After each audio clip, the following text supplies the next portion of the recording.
on in our society is there are people who are speaking up and taking control in areas of our society in which they haven't spoken up and taken control of, if ever, or in a very long time.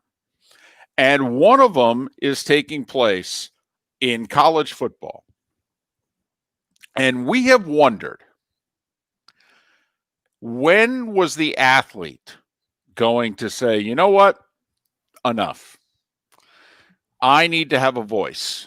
You had the Northwestern players, what was it, 5 years ago, in which they were talking about they almost, they voted, actually. There was a vote as to whether or not they should form a union. They made the argument that they're employees and they need to unionize in some way. And, it was a week ago last night that Trevor Lawrence took to Twitter to say, hey, we want to play. And that was the hashtag for 2+ days that was trending. And I think it made a difference with the ACC. I really do. I think it forced a couple of the ACC presidents to take a step back, to listen to the athlete. And then next thing you know, Mark, one by one, you had ACC presidents publicly saying, you know what, we're going to give this a shot. We're going to try to play. But we all know the Big Ten and the Pac-12 decided not to. And the Big Ten football players and their families are not taking this lying down. No, they are not. And I guess the question remains is just if their thought of having power will actually work. Yeah, they're not taking it lying down. I don't know what it is that standing up and pounding on the table and say, damn it, we're mad as hell and we're not going to take it anymore, going to ultimately accomplish with the Big Ten presidents. Well, if the vote was 8-6, and by the way, we may have actually broken that news and we didn't publicly release it. Remember we had Bobby Carpenter on and we said, hey, the Ohio State president ultimately, how did she vote? And what's your best understanding as to what the vote was? And, we always contended when Dan Patrick a week ago today said the vote was 12-2, we always contended that was a straw poll. That was, going around the room, and Iowa and Nebraska was like, no, we want to play. And the other presidents were like, no, we don't want to play. When Dan released that, then certain presidents got heat. And basically, Bobby said Michigan and Ohio State flipped. So now 12-2 became 10-4. And then he named two other schools. And Bobby said it was his understanding. And did we have Bobby Wednesday or Thursday last week? I thought it was Thursday. And he said, his understanding was the vote was 8-6. And what bothered him was that Maryland and Rutgers, neither of which can still get a full share of the Big Ten money, that they were ultimately deciding whether or not the Big Ten was going to play. And as he pointed out, they're in it for the money. They're not in it to try to win titles. And it's an accurate statement. Maryland flat out joined the Big Ten to save their athletic department. Yeah. The biggest booster, the founder of Under Armour, said, yeah, I don't know what to tell you. The checks stop unless you go there. And Maryland had no choice. Yeah. They were going bankrupt. They were hemorrhaging money. Rutgers the same way. And Rutgers manages to still hemorrhage money. I mean, you got to give it up. Got to give it up to my beloved folks at Rutgers. All right, I've got a sore spot for the university. Always wanted to go there. Grew up within 20 minutes of the university. Grew up a fan, the whole deal. You got to give it up to them, though. Okay, they still are managing to hemorrhage money while losing at most of their sports in the Big Ten. Congratulations. That's well played. It's nearly impossible to do with that check, even with the half check from the Big Ten that they're getting, or 3/4 or whatever it is at this point. And not only that, Mark, as has been pointed out by at least half of this show for a long time, it's a top 10 state for talent in just about every major sport in the country. I mean, they really should be. They should at least be decent If not, they should be pretty good. They really, I mean, Rutgers should be bowl eligible every year in football, David. not only that, I mean, just name the major sport, whatever school you think it is in the Big Ten that you define as who's pretty good. Whatever that school is to you, that's what they should be. And quite frankly, so should Maryland, because it's not like the DMV there doesn't have a whole lot of talent in its area. So I digress. But Justin Fields has started a petition. And in less than 24 hours, he's got 200,000 signatures. Parents at Penn State, Iowa, Nebraska, Ohio State, at the very least, have all sent a minimum of 60 of the parents of the players on that team, anywhere from 60 to 90, have signed letters and sent them to Kevin Warren, the commissioner of the Big Ten, to say, hey, you need to reconsider this. We think you made a mistake. But Mark, it's one thing for Justin Fields, and it's another thing for the parents of the players at a whole bunch of schools to send their letters to the president's office. But there's only one thing I believe that's going to bring about Kevin Warren and the university presidents actually changing their mind. Because, Mark, let's be honest. Now there's a little bit of ego involved.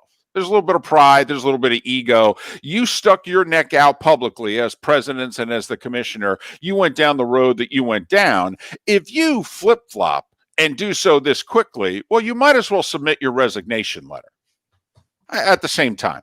I mean, you're done. And then these people have egos, and they don't like being flogged on the public stage when normally they don't get flogged on the public stage. But there's this little Yale saliva test COVID story that emerged over the weekend. That the FDA has given the go-ahead to. That's the biggest news of it. So it's another widespread, easily testing system that they have. And, one of the reasons, I mean, think about what's transpired in the last 72 hours.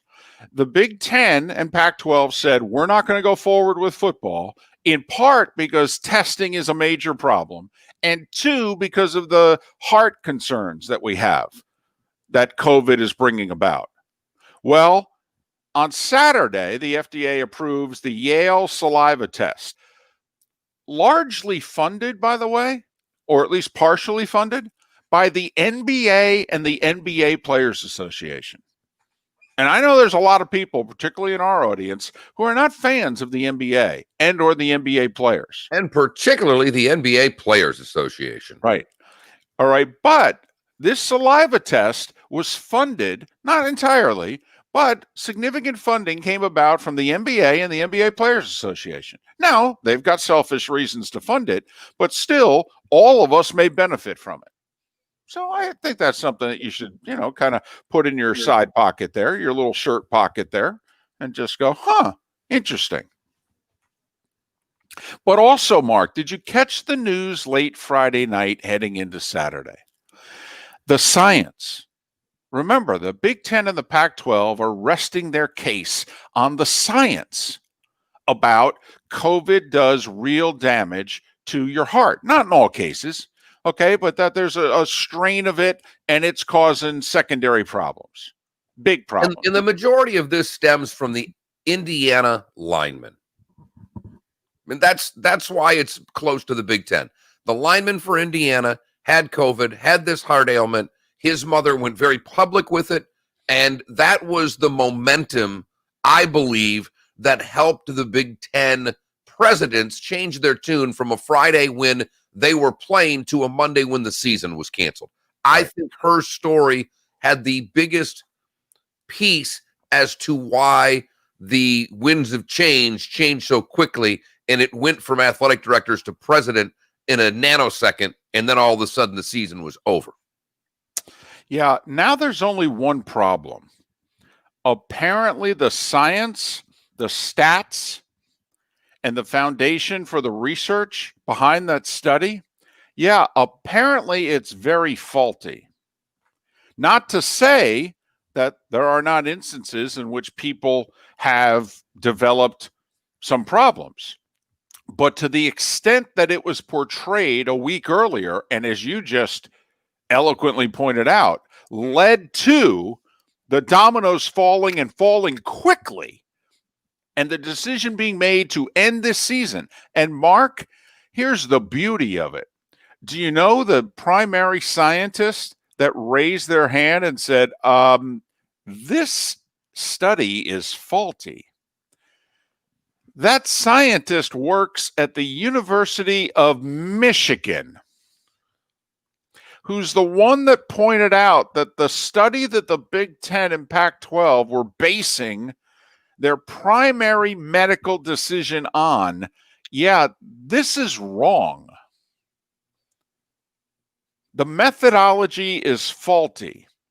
You can't make the conclusion that you made based on the way this study was done.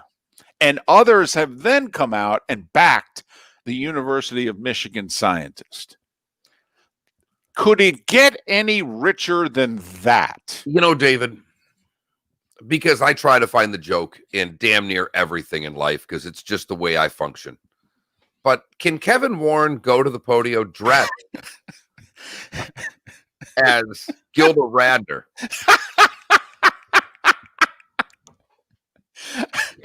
and get someone to play Chevy Chase in there and say, Kevin, the testing method, that science was all wrong. Never mind. Because that's what I'm seeing. And through all of this, the one thing that keeps ringing between my ears, David, and I'm guessing you are the same way. We really had to make the choice on August the 11th. Bingo. To delay the season for the year. It made zero sense to me then. You can go back and listen to the show because I've not changed one bit. Nope. It made no sense to cancel in our eyes. If the presidents wanted to say, look it, we're at a point now where there's no way we feel comfortable playing September 5th. And we're going to delay this sucker to September 19th or whatever that Saturday is there. Okay. Kick the can down the road for a couple of weeks while you get more information. And it is the one thing that has been consistent about COVID-19. We don't know a damn thing. Nope. The information has been changing rapidly. Yep. Every time we get one bit of information, we want to make fun. Some want to make fun of the president with the one drug he was taking. Hey, for a while we thought that was it. And then we thought it was this. This has moved. If you go back in a timeline, I would have to imagine that the scientific world is freaking out with the misinformation that's put out there on a daily basis. And that we find the misinformation to be factual for that moment. We have changed and moved the goalposts on this so many times. Go back to the beginning. Now, come on, we did this wrong. There's no doubt in my mind. But it was never to get a vaccine. The initial thing was what? To flatten the curve. Correct. So that we then could return to whatever, the new normal, whatever it was described as. And that was sorry. And then be able to then, we knew there would then be flare-ups. Eventually there'd be a second wave. But if we could flatten the curve to a certain level, now there's no doubt in large parts of this country we didn't. But if we could get it to a certain point, we then could move forward and essentially live and work our way through this. And it was flattening the curve, not so that we could go live normally, so that we did not tax the hospitals and the equipment, and that we were able to get through this because the ventilator situation in New York and New Jersey early on was devastating. Yeah, it was deadly. It's why when you hear Seth on our show talk so passionately, you have to give a moment of pause. He lived in the middle of it. Right. As he pointed out, my Facebook feed's full of people that I know whose family members died. It hit him much harder than it hit us down here. So we get some of the reasoning behind it. But for the love of God, why did we have to go this route and just stop it to advance to the Big Ten? We went from all these different things that we needed But then it just ended it. And then it was all about the cure and the vaccine. Miller and Moulton, the reason that we brought up what we just brought up is that now put yourself in Kevin Warren's shoes. You've got most of the conference. Well, you have all the sports people in the conference that want your head. Let's be brutally honest. Hell, you barely had over 50% of the presidents to see it the way that you saw it.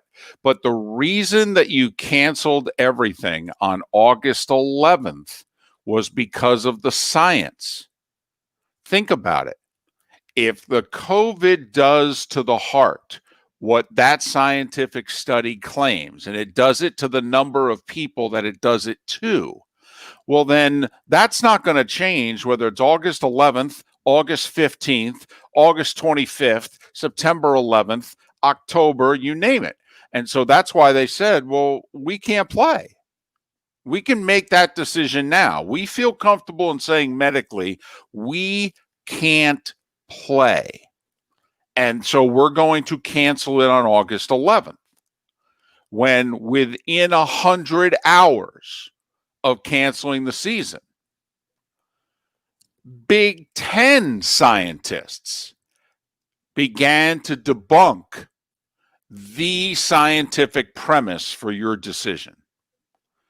That's where the Big Ten is today.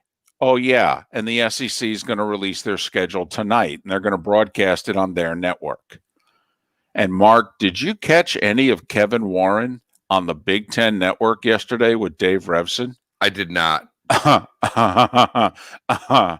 Do you remember when Chris Wallace interviewed the president? I do. And the president's performance was not well received? Correct. And the fact that Chris Wallace worked for Fox? Right. Right. You know, obviously a network that's very friendly to the president and what have you. And yet, well, this was the Big Ten network interviewing the Big Ten commissioner. And Dave Revson, in the role of Chris Wallace, asked Kevin Warren the hard questions. And he didn't do it nastily, and he didn't interrupt them.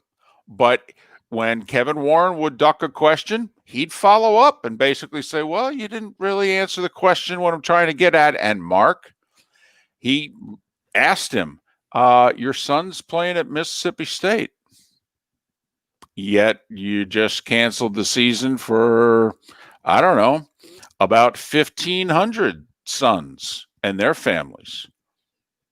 You see a conflict there? And after dodging it, Kevin Warren said, well, it's an internal family matter or family decision.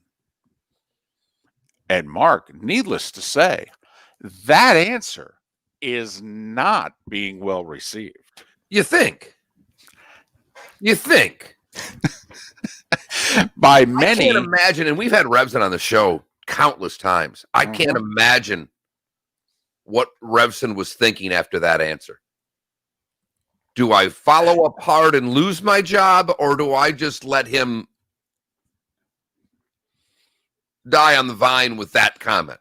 Well, that is one of those situations in which, you have a boss and you say to the boss, hey, am I safe here? Can I ask him? And, the boss is the one that gives you the go ahead and go, hey, just, fire away. Don't worry about it. He's not going to fire you. Right. I'm going to be the one to fire you. You're good. Are you sure? The problem is that, see, the commissioner can have his boss fired too. Not this commissioner. Nope. Jim Delaney. Yes. No. Not this commissioner, Mark. No, sir. No. I know that business card looks very impressive. Big Ten commissioner. All right. Mark, he's got less job security than Miller and Moulton. You know what that business card is right now? And David, this is a little inside baseball, really just for you. At our last place of employment, and I'm guessing a lot of you out there, if you're in sales, you're all essentially account reps. I mean, that's what you are, whether you're selling pharmaceuticals, whether you're selling radio time, whether you're selling outdoor billboards, whatever you're selling, you're an account exec. But there are some people who really wanted to be senior Right. account executive. Uh-huh. Right now, I feel like Warren just got his new business cards and he had him put senior account executive on, which the rest of us in the room are going, yeah, he's been here for 4 days longer than I have. What? Just his commission rate's exactly the same as mine. What's he talking about? Right. Miller and Moulton. The starting five is next. Graphics. We do. For those of you that are watching on the Miller and Moulton Twitch.tv channel. We're all on now. YouTube, okay. Twitch, and the new outlet, the Landry Football Network. But we've got new graphics, and we are making this show as legit as we can make it, at least until the hosts start talking. And then, everything goes to you-know-what in a handbasket. Miller and Moulton. Starting five is next. Thanks for waking up with us. Miller and Moulton, Southwest Florida's Fox Sports Radio. Swinging a foul ball. To catch a foul ball. Somebody made a good catch down there. It's on every fan's bucket list. Got a fake foul ball. The chance is slim, but it's always there, except this year, as balls fly into empty seats. God, hate those pods. Zero chance. Yeah, well, and fewer chances to catch Major I League think I've Baseball. Don't miss kiboshed most of them. To hear something special. Major League Baseball is here. Yes, we did. We switched sides. New software. I don't know why we switched sides on the new software, but we did switch sides. And I'm glad that we did, because now It's Miller is on the Miller side and Moulton is on the Moulton side. Look at that. See? Once again, what are we, 13 years now doing this show together? I even shaved and took a shower this morning for the new Landry football channel. I only did one of the two. I was supposed to shave last night. It appears to be shower because I see a lot of stubble on that face. Yeah, absolutely. Absolutely. Kaz, I'm not being rude here, but now that I've got Arch in here, Arch just joined. He's been a moderator for a while. Kaz, it's the first time I've seen you in here. So don't mean to be a jerk, but I'll wait on the mods right now because I've got one back in the room, and I think I bullied out most of the bots that attacked us there. That's one I've never seen before, and what I realized with this new software, I cannot nix them from this software.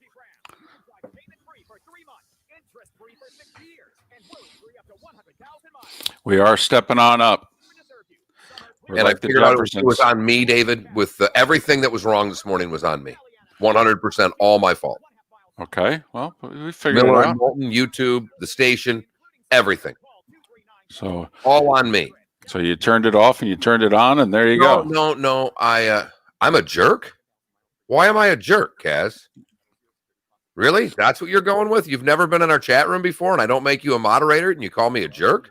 Well, we're just. Wow. I don't know who you are, bro. I appreciate you watching. I don't know who you are. We just wanted to, just gauge you for a half an hour first. That's all. Well, it's a little more than that. Someone being the moderator of our chat room, I would like to know who they are. Arch has been doing it. He's listened to our show before. He's helped us and Seth with that OBS. Right. Seth, Arch, we're out of OBS. We are in StreamYard now, and it is a wonderful, wonderful thing from my standpoint. Doesn't make a difference to David. And I, of course, don't know what any of you are talking about, except now it says StreamYard.com instead of whatever the other link that I was clicking on. Because I do the exact same thing. Oh. Yeah, you got little pictures now in the I can see little pictures of you in the chat room. Your little emoticons are coming through. This is really impressive. I know.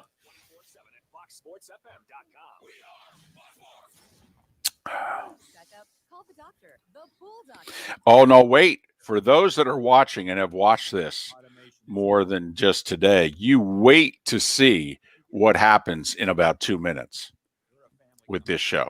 I mean, you wait to see. This is...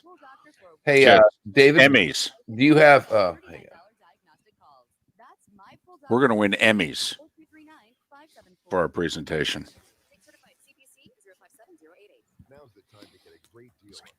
Psych. Oh, it is spelled the same way as my stepfather. feature all the performance matching attachments needed to tackle any job. Right now, get 0 down at 0% APR for 84 months and units for 90 days. Now through October 31st. Yes, go to KubotaUSA.com for full disclaimer. This is Brian Creel from Creel Tractor. Visit us online at CreelTractor.com. Creel Tractor since 1972. Here we go. Now back to Miller and Moulton. This is Miller and Moulton. You're live. 25 minutes before the hour. Top of the morning to you. How the heck are you? We are Miller and Moulton. Thanks so much for being with us, whether it's at millerandmoulton.com, the Miller and Moulton YouTube or twitch.tv channels, or for the first time ever, simulcasting on the Landry Football channel, which is where we will be weekday mornings from now on. Which is Chris Landry Football on Twitch, 24-hour channel, and we are very happy that they asked us to be their morning show. And in fact, beginning next week, there may be a bonus hour only for Twitch. Another reason to sign up. Nobody likes to work for free more than Miller and Moulton. And, you know, once again, there have been certain things in which you've brought me in over the years. And unfortunately, seemingly, one of the areas that I brought you was an area in which you thought you would never go, that you would die first before you went down this road with me. And that was the working for free road. And beginning on August 24th, there will be a bonus Twitch-only hour, 9 to 10 Eastern, 8 to 9 Central for you folks watching in that time zone. And it was my idea. That's right, ladies and gentlemen. That's right. Time now for The starting five big stories that you need to know.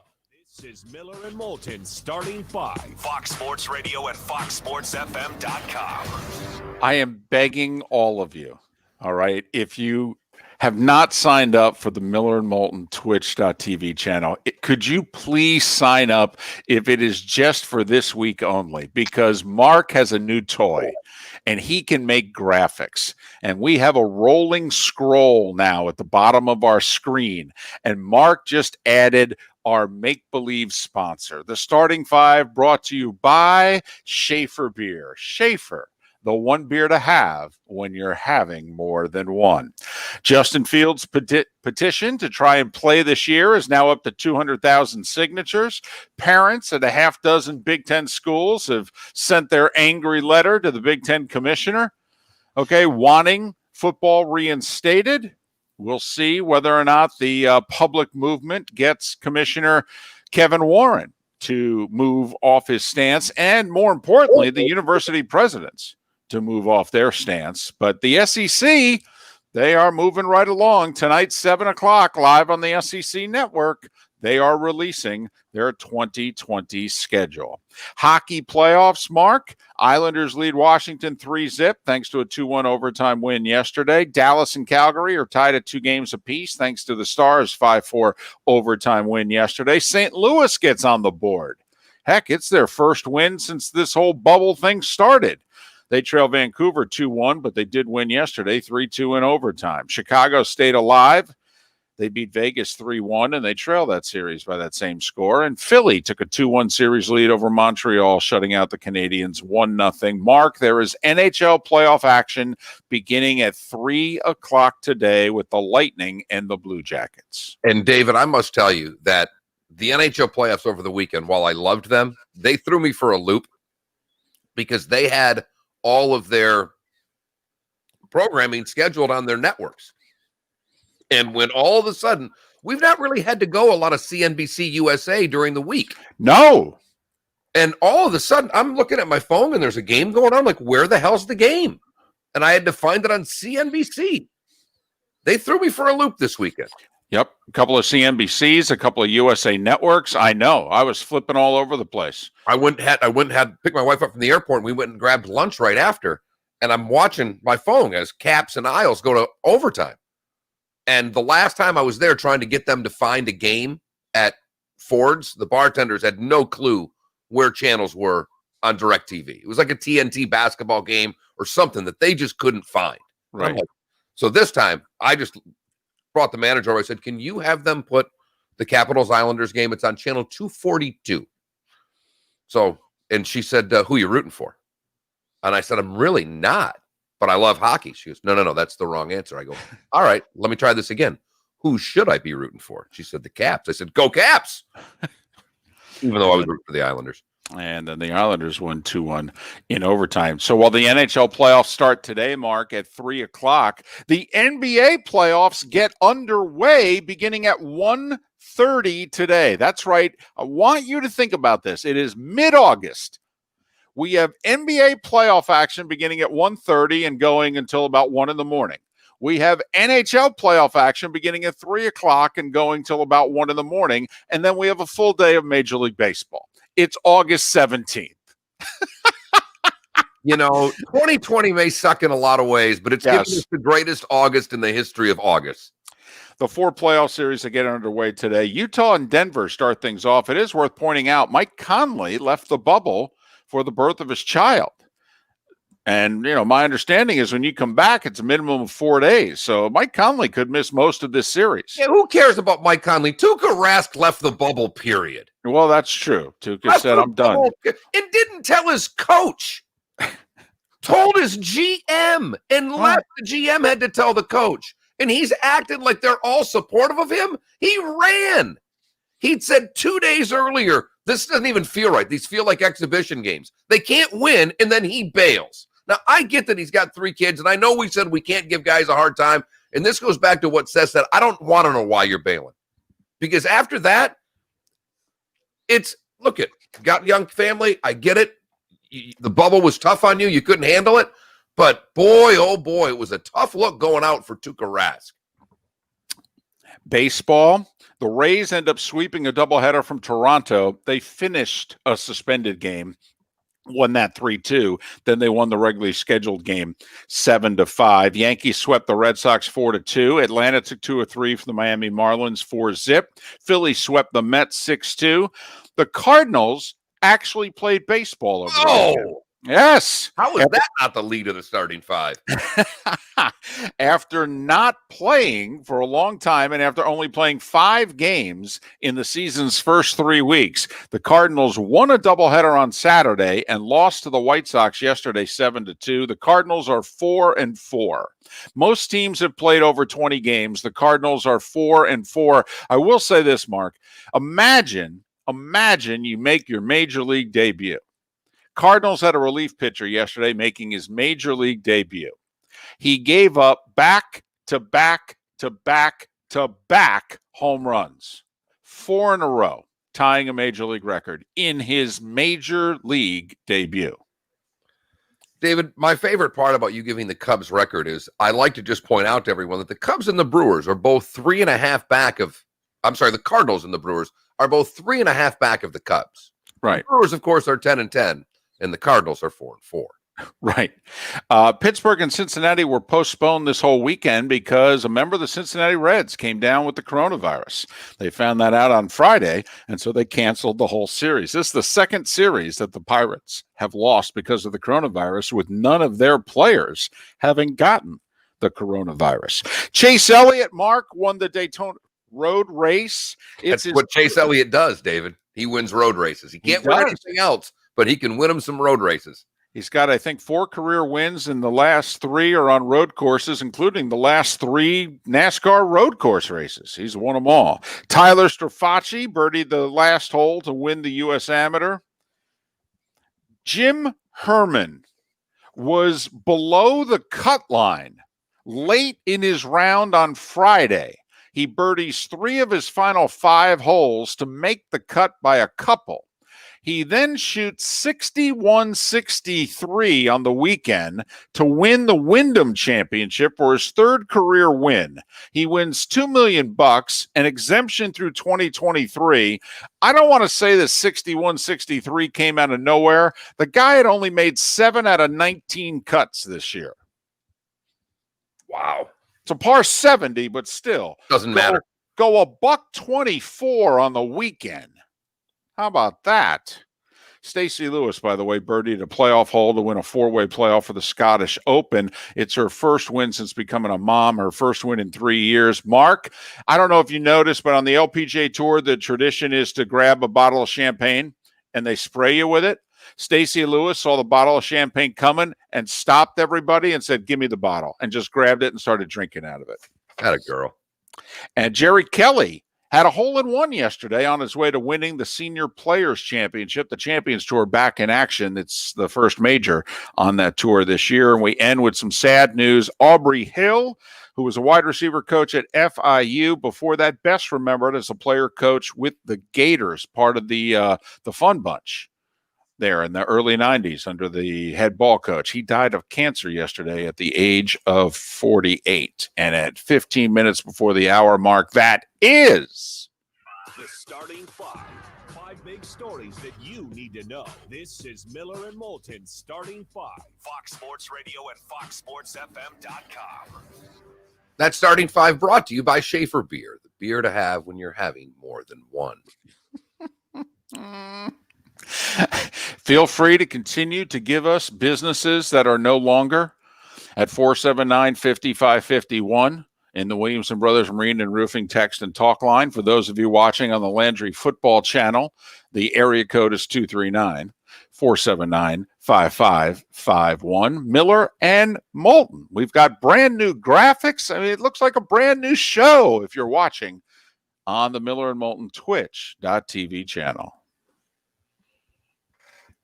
Welcome to the program. This is the Dan Patrick Show. I don't know how close the commissioner was to shutting down baseball after what happened to the Marlins. And now with the Cardinals, you're not going to have teams play 60 games. It's going to be based off winning percentage. But understand this. Baseball, from what I'm told, they don't care about the regular season. They're going to go limping, scratching into the postseason. Dan Patrick. The Dan Patrick Show. Weekdays wow. at 9 a.m. on Southwest Florida's Fox Sports Radio and FoxSportsFM.com. It's that time again to hear from our good friend, Dave Meister, owner of the Floor Meisters in Naples. We love talking to Dave. We know that when he Oh, look at calls, that. something special's A going on. new spot. Hang on, everybody. Let's listen. That very popular Cortex. Stop That's it. what everyone is looking for and wants in their home. Yes, we do, and we've got. You about think it would be 6 or 7 cooler trucks. if he called you, "Hey, Skinny D"? It would be. I You mean, know I what? think, because before he was, jumping in with the studio stuff with Frank the dog and all that Yep. stuff. So he paid attention. I think it would be a lot more fun if he jumped on Skinny D. Skinny D. Hey, Skinny D, how you feeling? Glad to hear you're feeling better. I'm not even being smart. If he wants to play the game that we're all buddies, he needs to get a little more buddy with you. I love how much we have thrown our Twitch audience for a loop by switching sides. Just by switching sides. Right. My favorite part is the Miller and Moulton logo. I've always liked the logo. Well, no summon as of now, unless you asked him over the weekend. No, Because I want to do. Someone offered the idea of doing it on this, and I think this is an incredible idea.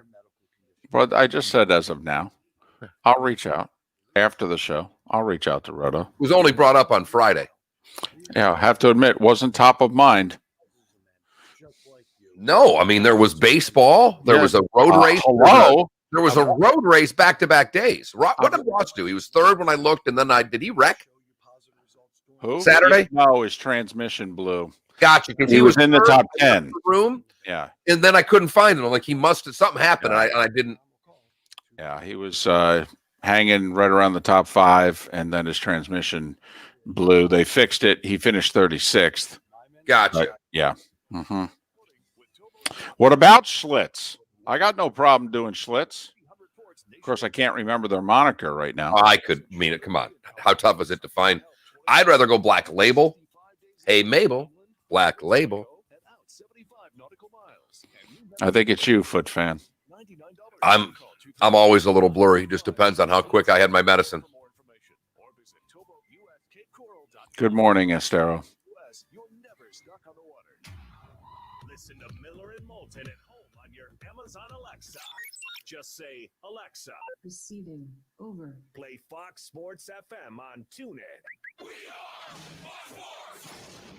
Let's face it, these are stressful times. New routines, the constant bombardment of bad news, and trying to keep you and your family safe all the time. It's Frank for Center for Men's Health. During these stressful What a great story someone sent in for today was a day when. Guys' mood, then testosterone. The single greatest issue for guys with low T is mood.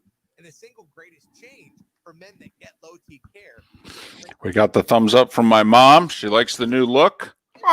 She likes Miller being on Miller's side and Moulton being on the Moulton side. Well, she's very much that type of person. I'm not surprised by that. I don't mean that in a bad way, Mom Moulton. I'm just no. My mom's got her peculiarities there, which yeah. By the way, how about sound in your ears so far, David? It has not gone up and down at all yet. And you haven't either, to me. And that happens, I mean, pretty fired up.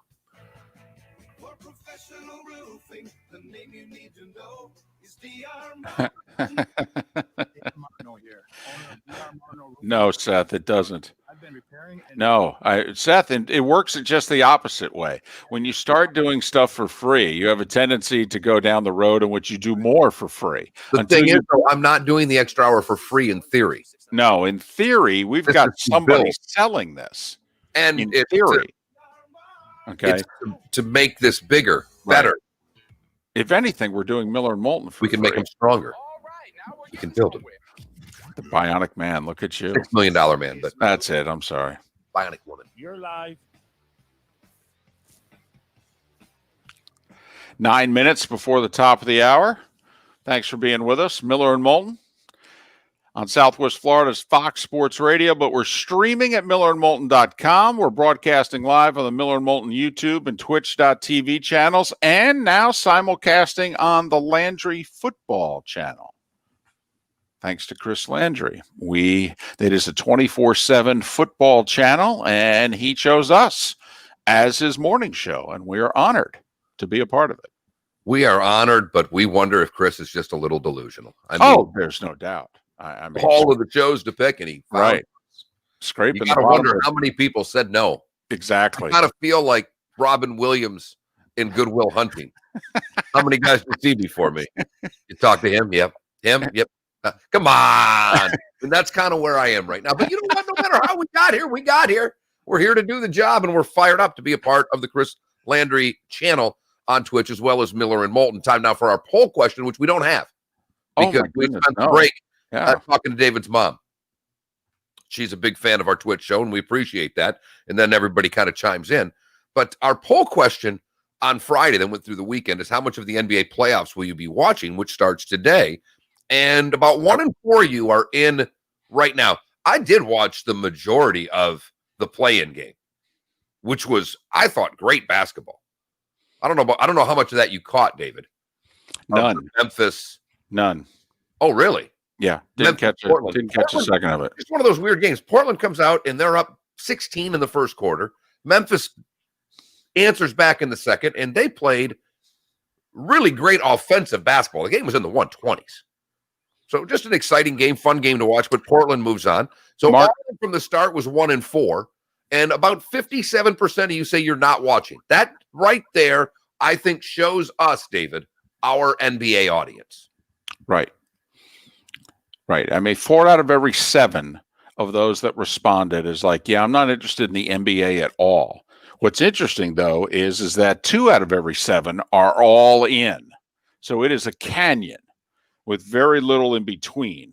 Yeah, basically had the same number of people answering that they're waiting till the conference finals or waiting till the finals, a little less than 8%. And remember, our poll question, as always, brought to you by The Reef on Fort Myers Beach. Fort Myers Beach, best live music venue, having closed in around 2003. And I love the fact that you changed the sponsor on the scroll. All right. Oh, well, that's a separate Oh, that's right. Because starting for everything. The starting 5 was brought to you by Schaefer Beer. There you go. Don't worry. Look at this poll question brought to you by the Reef on Fort Myers Beach. Wow. You did put a little time into this over the weekend. Wife leaves town for the weekend. We get a whole new setup. We get new graphics. You need to let me know when she's leaving town again for the weekend and leaving you home alone. Believe it or not, David, I didn't even begin working on this until last night after she was home. I got the phone call from Scott from Chris's network at about 3:00 in the afternoon and started doing this after that. I would like to put the poll question, as we're kind of doing this on the fly, surprise, surprise, again on this show, but what you started with on the monologue. Justin Fields, the changing of signs. Does the Big Ten still have a shot to play this year? Because I don't think they have a chance in hell. So the poll question being, will the Big Ten change course? Do you you started that way. Do you think that, skip the petition, do you think with the science? Because to me, what the Michigan scientists said is far more relevant than the 200,000 signatures on the Justin Fields petition. For those of you that may have missed the beginning, the whole story about the COVID in the heart, well, their science was faulty. And a doctor at the University of Michigan pointed this out. And it was one of the major reasons why the Big Ten canceled their season. There was an Indiana lineman who had this ailment. His mom went very public with it. And this all happened right around the same time as the Big Ten began changing its course from releasing a schedule 2 weeks ago and then canceling the season a week ago. So is there any chance in your eyes, based on the science, David, that Warren changes his course? Well, the NCAA's top doc came out yesterday and said, yeah, there's no way we should be playing. Right. So, the divide, we have a huge political divide in this country, and clearly you've seen it play out with how people have behaved concerning the coronavirus, but we are seeing a divide, and it's, I think, naive to assume that some of the divide is also not political within the scientific community.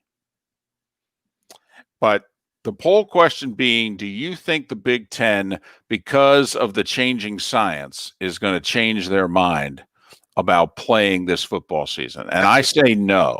That's my nomination. We can change it during the break, but that's my nomination for the poll question, because I'm with you, David. I just don't see at this point the Big Ten backing down. Because there's enough people, as you said, that back their original plan. Mark, I have always felt, I said it last week, that the only way the Big Ten was going to change course is if Ohio State decides that they're willing to go to the mat and take their ball and go home, so to speak, if we don't play. And until Ohio State says they're willing to do that, Mark, I think the Big Ten's out. Look at you. That's almost Levitard-esque right there. Holy, anybody else catch that? That was dynamite. Seth, you're a pro. If you're not getting ready for something in Alabama right now, you got to know how good that was. Up at 3:20 today was Seth. He woke up early. Boy, that sucks, Seth. That does. When you wake up 45 minutes early. My wife has become me. One, she's like you, David. Our wives have become more snarky the longer they spend with us. These nice, wonderful women that we met, right? We've molded them into sarcastic blankety blanks. My wife is Ruth from Ozark right now. So you've got that element. But now, the wife's big thing with me is, what time are you getting up tomorrow? I'm getting up at 5:05. The alarm goes off at the same time every morning. And she follows up with, okay, well, I'm going to get up a little after you. We're on snooze 3 when I walked upstairs. I just keep hearing the snooze button. It's a Bon Jovi song. Go get your coffee. Go do what you got to do. I'll hang out with the people here. I vote for childhood stories. I didn't catch that. Yeah, Tom, that was a hell of a game. I really, you know what? You've got to, this might be okay, because if Memphis somehow can lotto their way into a better pick, they're still a player or two away, but man, oh man, they are a fun team to watch. I will say, John Morant needs to learn how to play defense, because what CJ did to him on those last 4 or 5 possessions was just devastating. Devastating, Tom. I love the kid, love watching him play. But CJ was like, yeah, young man, you cannot hold me at all. Hoops in the hallways, battling in the break room, and target practice in the urinals. WFSX-AM from the Rock to downtown Fort Myers. Here's what's trending now. Brought to you by the Center for Men's Health, C4MH.com.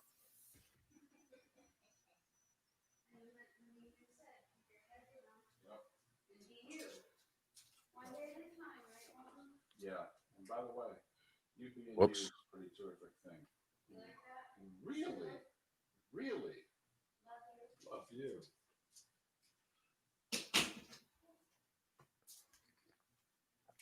How's Ruth?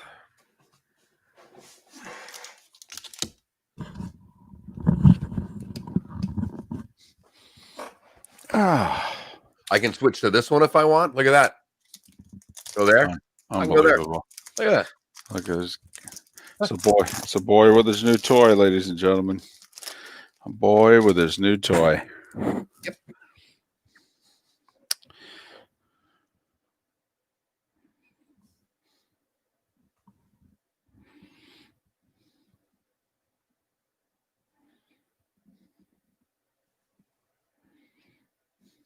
There's only one way to wake up in the morning. You didn't do the poll question, did you? No, do you want that poll question? Yeah, I like it.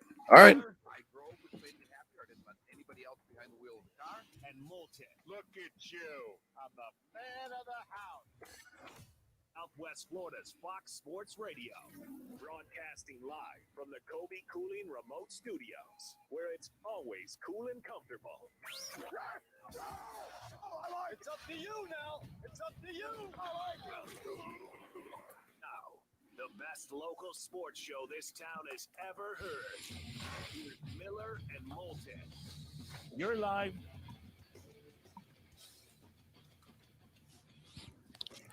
And as we approach a couple of minutes past the hour, top of the morning to you. How the heck are you? We are Miller and Moulton on Southwest Florida's Fox Sports Radio, streaming live on millerandmoulton.com, broadcasting live on the Miller and Moulton YouTube and Twitch.tv channels. Sign up for both. They are free. We're also now simulcast live on the Landry Football channel and proud to be a part of that 24/7 Twitch TV football network. 239-479-5551 is how you can chime in via the Williamson Brothers Marine and Roofing text and talk line. 239-479-5551. Our poll question today deals with, well, the Big Ten, and could the winds of change be out there? There is a lot of noise in the system, Mark, as they like to say these days. There's a lot of noise out there. Ever since the Big Ten made their announcement that they're done with football in the fall of this year, there's been a lot of huffing and puffing to try to get them to change their mind and play football in the fall. Mark, the reason why I am not as dismissive of Justin Fields' player movement as you are, and the signatures on the petition, is I believe Trevor Lawrence, if we play football this year in college football, that Trevor Lawrence will be a big reason why. Go back 2 weekends ago, and that snowball was going down the hill of the Pac-12 and the Big Ten they're going to be out, and they are bringing the other three conferences with them. And there was no one from the other three conferences that was saying anything different, publicly anyway. And there were no leaks getting out. There was one leak late in the weekend that the SEC is like clinging for dear life, trying to get somebody to go along with them, but they're having trouble finding a dance partner. And Trevor Lawrence takes to Twitter late 2 Sundays ago and says, we want to play, and makes a very eloquent case for playing and about the protocols and all that we've done. And could you give us a chance? Could you let us keep doing this and give us a chance to play? And it caught hold. And a few of his fellow conference presidents saw it, talked to their own players about what he said, got the same sentiment, and publicly began coming out on Monday of last week and saying, you know what? We're going to give this a try. When 24 hours earlier, until Trevor spoke up, it seemed as if many of these same presidents were going to go along with Kevin Warren and the Big Ten and the Pac-12.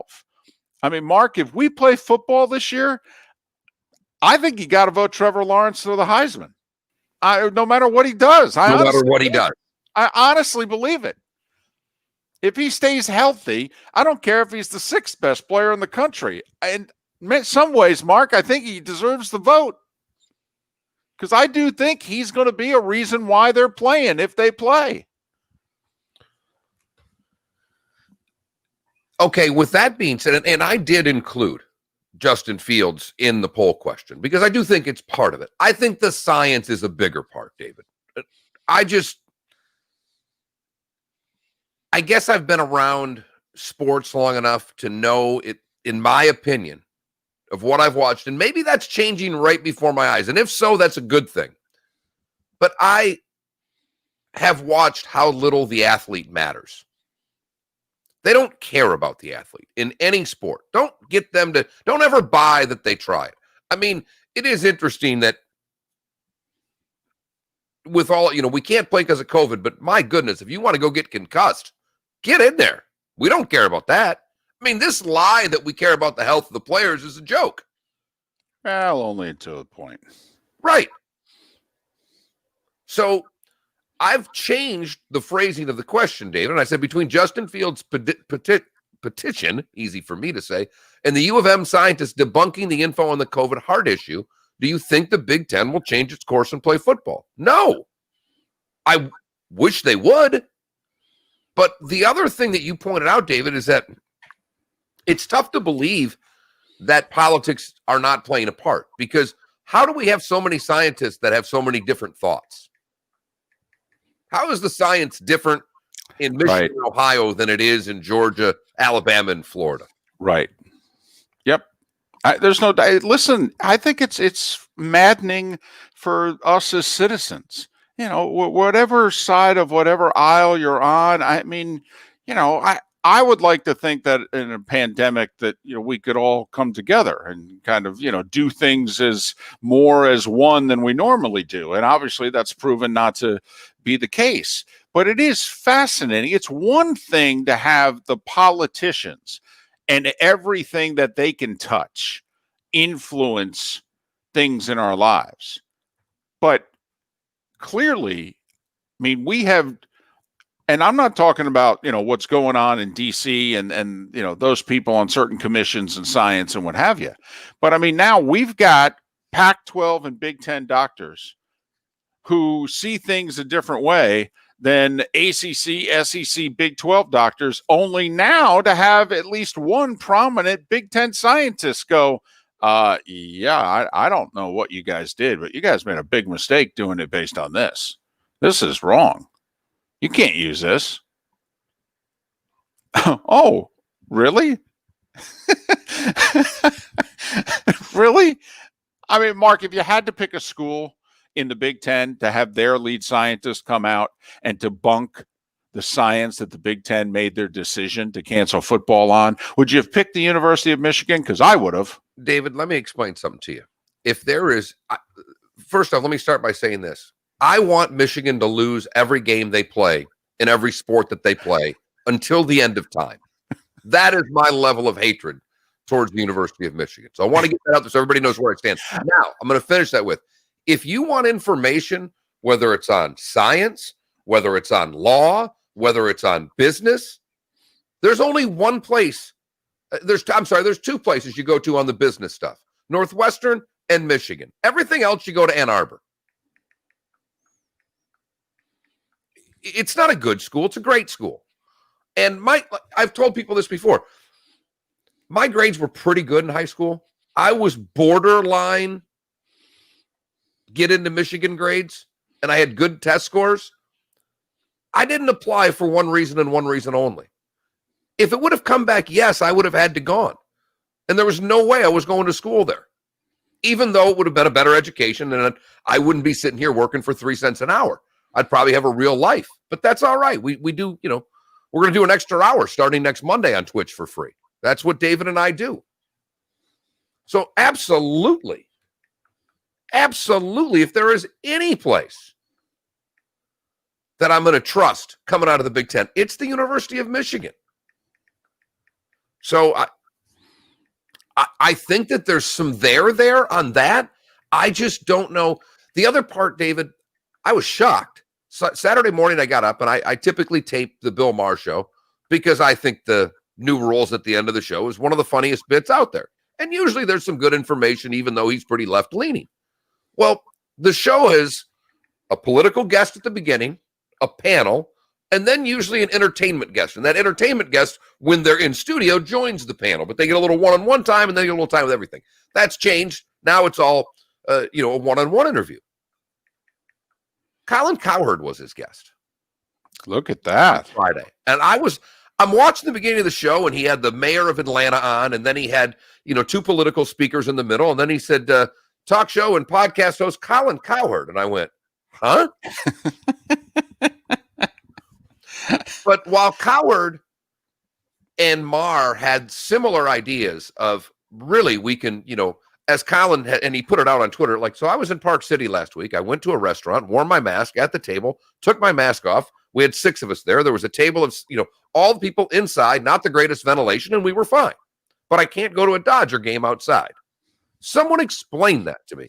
And the other thing that he said that I thought made a lot of sense, and I think it makes, now, Miami would be the outlier, but he said if being outside is the problem here, then why aren't all these coastal towns, these beach towns in California, having staggering numbers of coronavirus cases? So we don't know a lot, but the one thing he did say, David, of all of the, if there were 6 seconds there, when he asked about football, and Maher's like, I want football. And he goes, what's going to happen? He goes, well, we're going to play on Sundays. And you've always said that. We've always said that. But he said 2 of the 5 have already canceled college football. And I suspect the other 3 will by the end of the week. Right. He pounded that. That floored me. That was the moment in which I actually thought about, do I need to find that, play it on our show Monday morning, and is that the basis of at least a segment of our show? Because he flat out said the opposite of what our poll question is. He flat out said that by the end of the week, the SEC, the Big 12, and the ACC will have canceled football. Right. Instead of asking if the Big 10 is going to change course because of recent events that have taken place since they announced that they're done. Right. But Cowherd by late last week was pounding that on his show. That was his national narrative, Thursday and Friday of last week. He's like, hey, listen, it's just a matter of time till the other 3 come along as well. Okay. And hey, he may be right. Listen, we've said this about Kevin Warren too. Kevin Warren may get to stand there with his legs apart at the shoulders and his arms folded mid-chest and stare out at everybody like, I told you so. I mean, he may be right. And Greg Sankey and John Swafford and Bob Bowlesby may have their head between their legs at some point. All right. I believe that only happens if the season never kicks off. I actually think their fans, ACC, SEC, and Big 12 fan bases, if they try it and fail, I think they'll be okay with that. I am totally with you, David.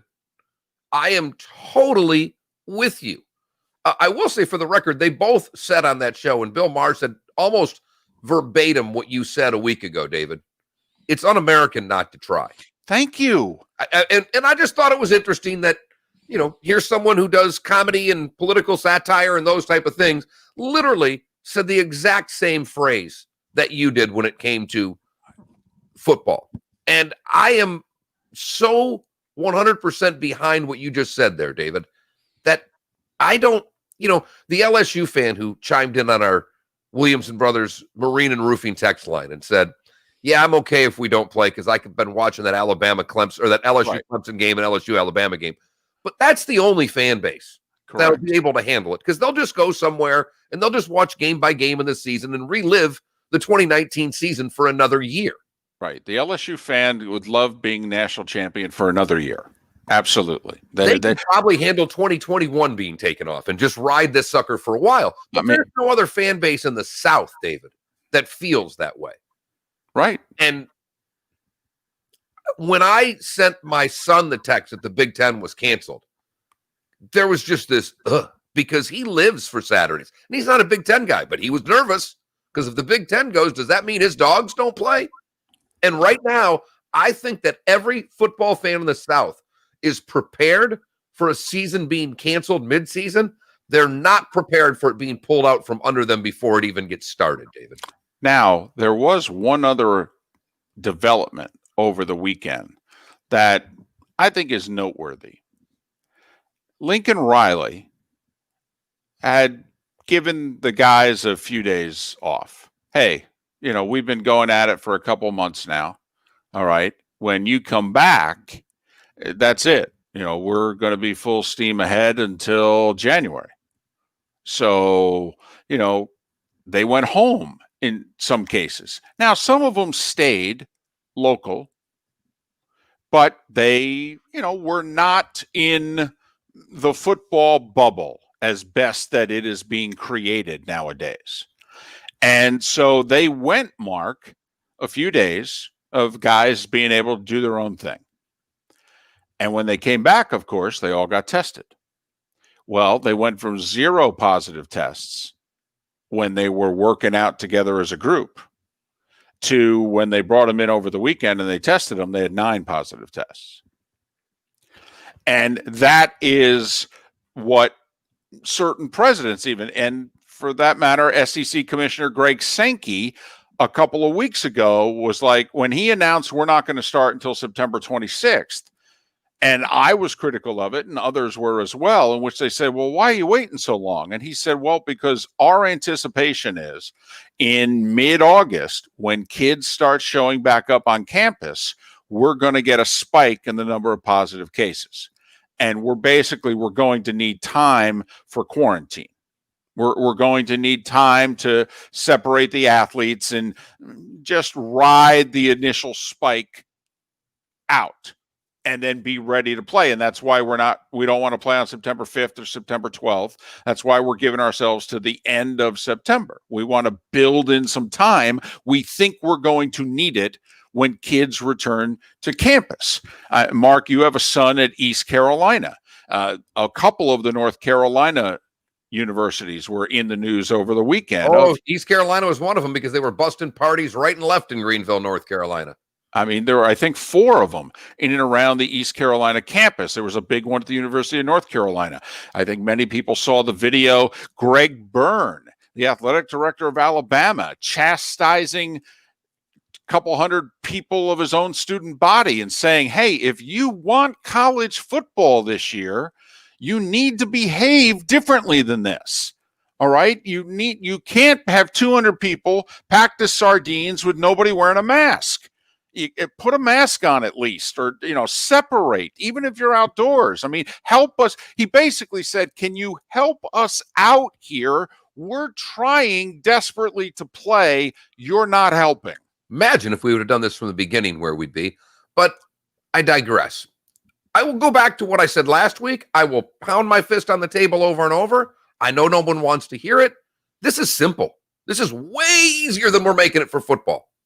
All of the players have to go into a dorm room, and they stay there. I'm sorry. You can it's so damn easy to bubble these guys. It really is. David, you were talking about the NFL and, in baseball, when we had the whole Marlins outbreak. Right. And the initial vibe, and I was part of it. Oh, crap. What's this mean for football? That was the first thing I thought of. When they canceled the Marlins games and they were staying in Philly, I'm like, crap, man. This is not going to bode well for football. And I thought just the opposite. Exactly. And David thought the opposite. Why? Because they only have to travel in the NFL 7-8 times. For college football, they used to have athletic dorms. We all remember this. Now they don't, and players live off campus. For this year, I'm bringing athletic dorms back. I'm putting all the football players in one dorm. They're in a bubble. I'm taking online classes. They can go to the cafeteria. They can go to the football building. They play 10 conference games, 5 home, 5 road. I literally only have to travel 5 times. And in some cases, if they do this scheduling right with these big boy conferences, you look at the ACC, you look at even the Big 12 and the SEC, one, they fly private, but secondly, because it's a lot of people, you can bus to some of these games. They're not that far. Georgia, South Carolina, you could bus. It'd be a pain in the ass, but you could do it. Alabama, Auburn could do it. Alabama, Mississippi State are connected by the same highway. They're 70 miles apart. Mississippi State and Ole Miss are about an hour, hour and a half apart from one another. Yeah. And Seth, who's doing his Alabama tour this morning, is in our chat room. And Seth's saying they get no freedom and they don't get a penny for their time. No, they don't, Seth. But I guarantee, do you think these people that signed the petition with Justin Fields are worried about getting paid? They want to play football. They want to put tape out there so they can get drafted. They're not in college for a college education. Of a collegiate football team, I would imagine a third of them are there for their education. The other 2/3 are there for football. They don't care about freedom. They care about football. They care about practice.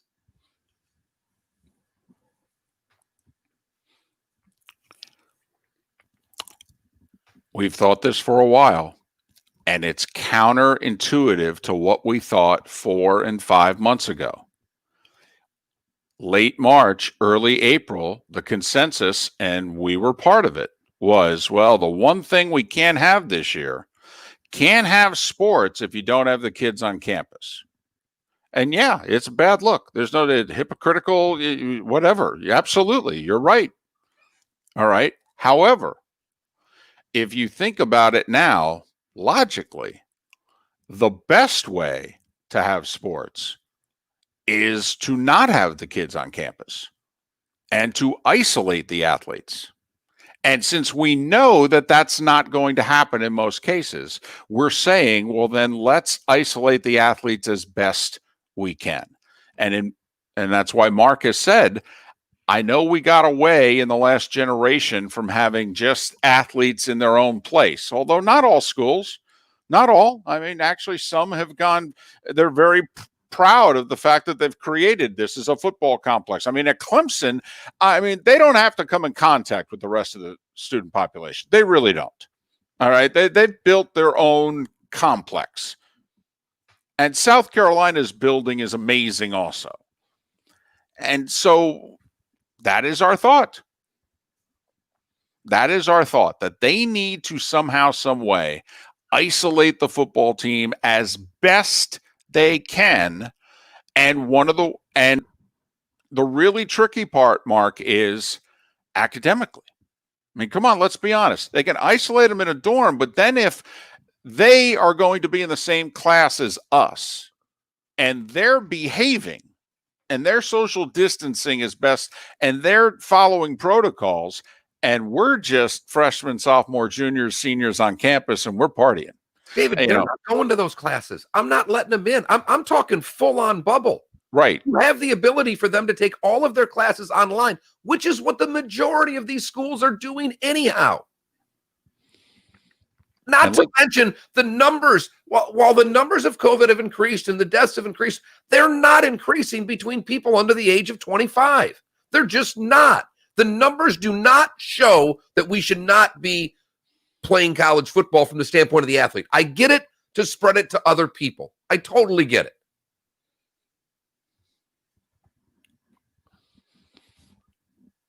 And so we are where we are when it concerns college sports. By the way, 24 nights from tonight, the NFL season kicks off. Texans and Chiefs, 24 nights from tonight. SEC releasing their schedule tonight, 7 o'clock on the SEC network. 3 of the Power 5 moving full speed ahead. The AAC moving full speed ahead. By the way, if you missed our interview late last week with AAC Commissioner Mike Oresco, download it, whether it's millerandmoulton.com or you can find it on the Miller and Moulton YouTube and twitch.tv channels. Miller and Moulton. Tom Dienhart, longtime college football writer. He covers Purdue these days for blackandgold.com. We will talk to him about the movement that is trying to gain some traction whether it be Justin Fields and his petition, whether it is the parents, the majority of the players' parents at a majority of the Big Ten schools sending their angry letters to the commissioner saying, change your mind, give us a chance to play. We will talk to Tom about what he thinks the chances are that the Big Ten reverses course and does in fact play. And then again, since he covers Purdue, it was late last week that the Purdue head coach came out with a very thoughtful way to do football in the spring. We'll talk to Tom about it all next. 25 minutes past the hour. Miller and Moulton, thanks so much for listening and watching at millerandmoulton.com and on twitch.tv. This is the Herd with Colin Cowherd. The playbook in the NFL is simple. Draft the quarterback in the first round. Yes, Seth, but the fact of the matter is the whole heart thing, they were using bad science. It's not debunked because one guy thought differently.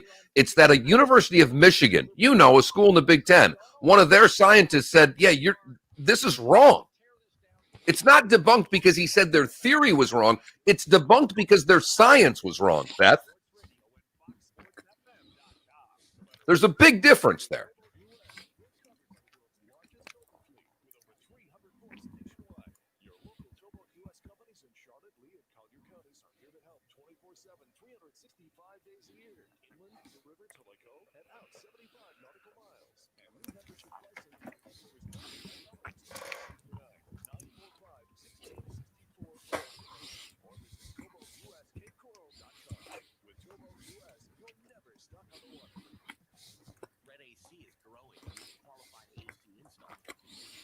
Well, Seth, they are. We'll find out who's right.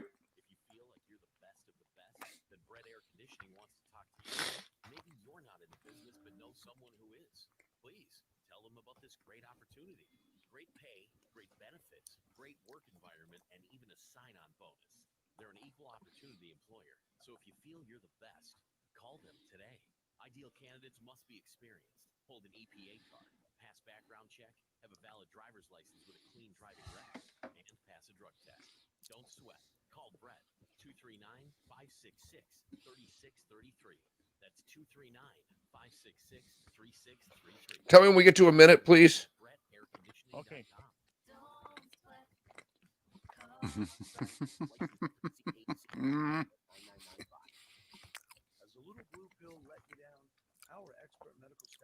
These updates are going to suck. Even if you have tried Viagra and other drugs and they've failed, we will help. Studies have shown that we offer the most effective non-surgical treatment for ED, even if you have other medical conditions. They're generally no problem. We know that hearing we can try again next weekend is tough. But what you want to hear is wow. We at mymensclinic.com have helped thousands of men just like you, thousands more nationally. We can make one simple guarantee, and we do. See our licensed medical staff. If we can't show you positive results during that first appointment, that appointment is free. Let's get the wow back in the bedroom. Let's get the wow back in the bedroom. Hey, I'm all for the wow back in the bedroom. Who's not? That's 239-307-0125. Seth has gone to 11. I'm a busy person. Catch the show anytime. Check out millerandmoulton.com and subscribe to the daily podcasts. Looking for a frameless shower door? My Shower Door has just opened their 8th Florida showroom, and it's conveniently located in Cape Coral. With more than 75,000 frameless shower doors installed, no one has more experience and 5-star reviews than My Shower Door. We've been named #1 by readers of the news press in Naples News for 17 consecutive years and have just been named as Blue County's Manufacturer of the Year. Want to see more? Go to myshowerdoor.com. A big part of enjoying a good bike ride are all the snakes you see along the way. So when David and I both for us to do something about it. Turns out some of the Hello, Tom. Good morning. David and Mark in Southwest Florida. How are you? Good. Appreciate your time. We're going on in about 30, 35 seconds or so. All right. Sounds good.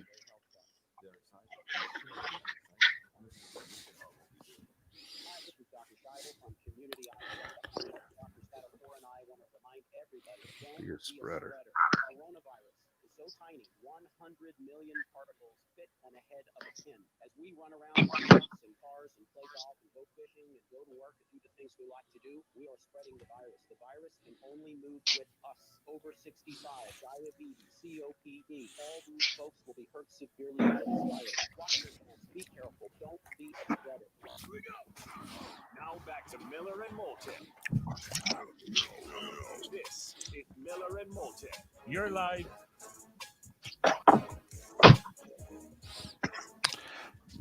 30 minutes past the hour, top of the morning to you. How the heck are you? Hope you had a good weekend. Thanks for starting your week off with us. We are Miller and Moulton on Southwest Florida's Fox Sports Radio. We stream the show at millerandmoulton.com. We broadcast it live every day on the Miller and Moulton YouTube and Twitch.tv channels. And now, beginning today, simulcasting on the Landry Football Channel, a 24/7 football channel exclusively on Twitch.tv. Cole Kubelik will join us 1 hour from now. Tom Dienhart is kind enough to join us right now. He's covered college football for quite a while and covers Purdue these days for blackandgold.com. Blackandgold.com. You can follow Tom on Twitter at Tom Dienhart, the number 1, Tom Dienhart 1. Tom, hope all is well with you and your family during these times. Thanks for joining us, particularly at this hour. How are you?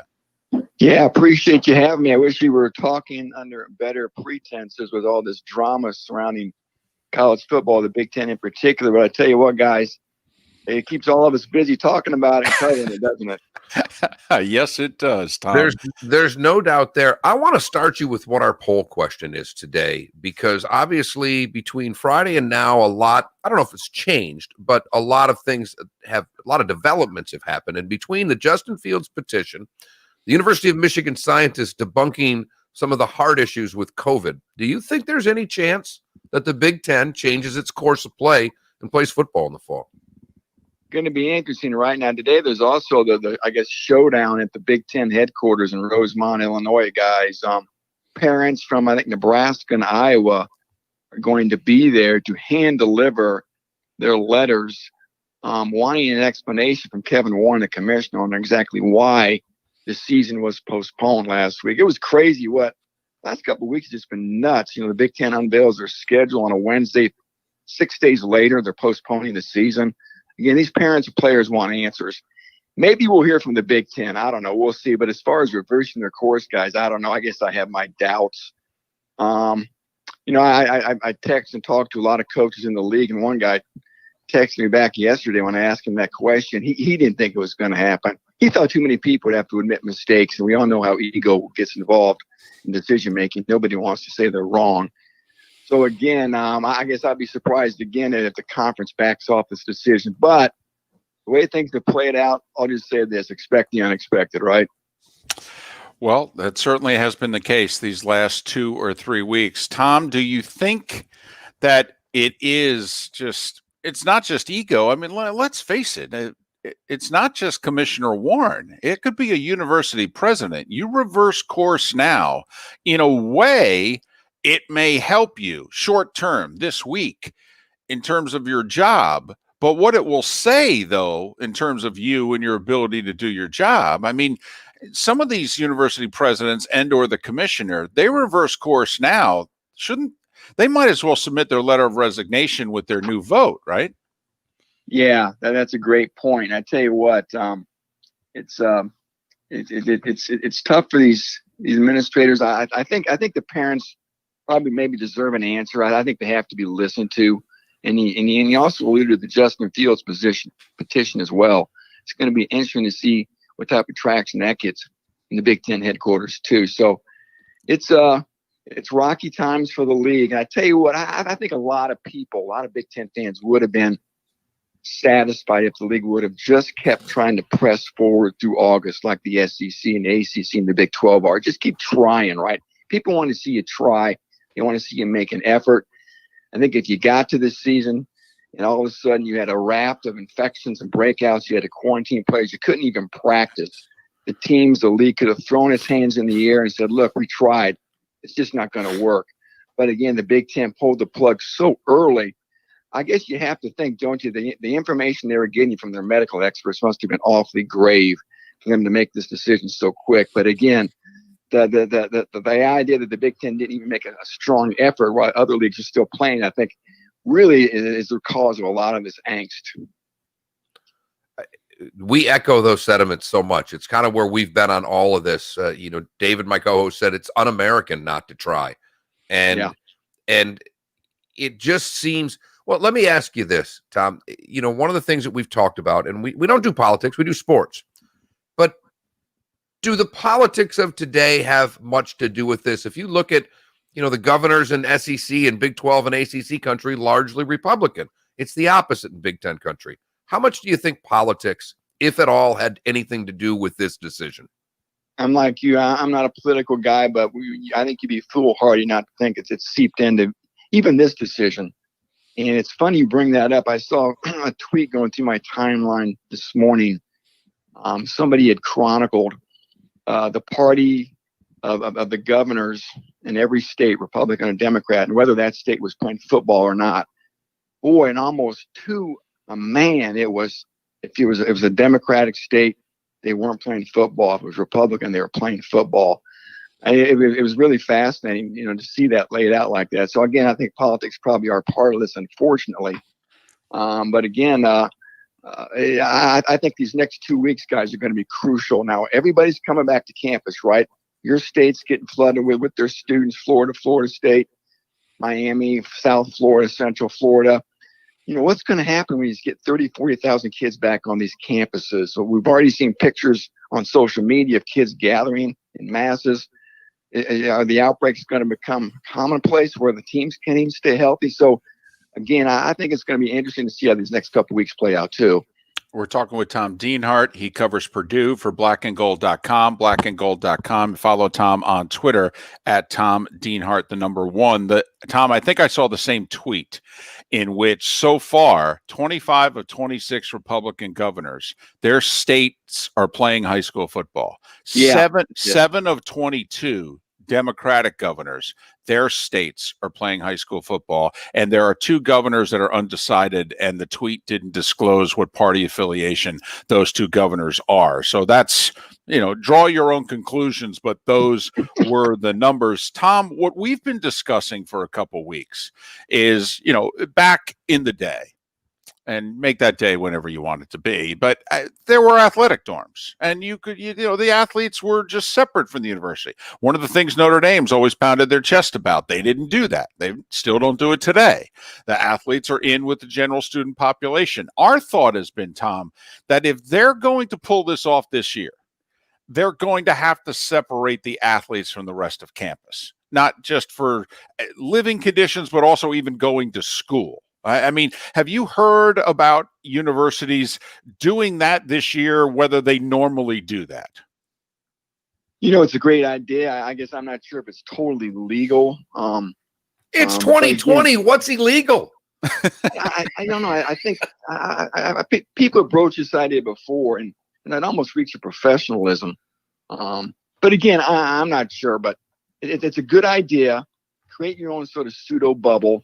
If you add a dorm or an apartment complex where they could all live together, even have some tutors live there as well, and have their food served there, and just, bus them to and from practice, have them take their classes online from wherever they're staying too. I mean, that would give you a controlled environment, right?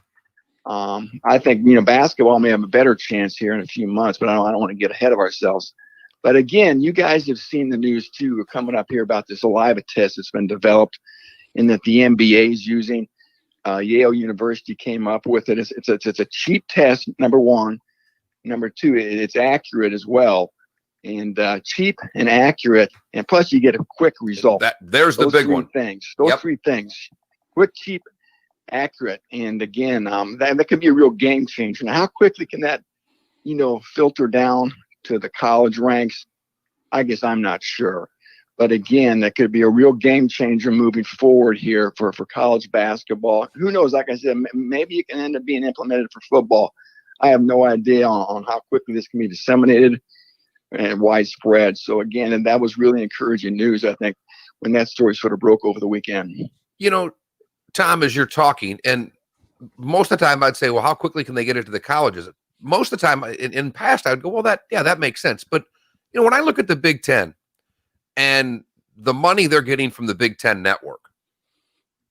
I don't think that there's anything financially the Big Ten can't do. And when they try to tell us that it's financial reasons, there are a lot of us out there that look at them and go, financial?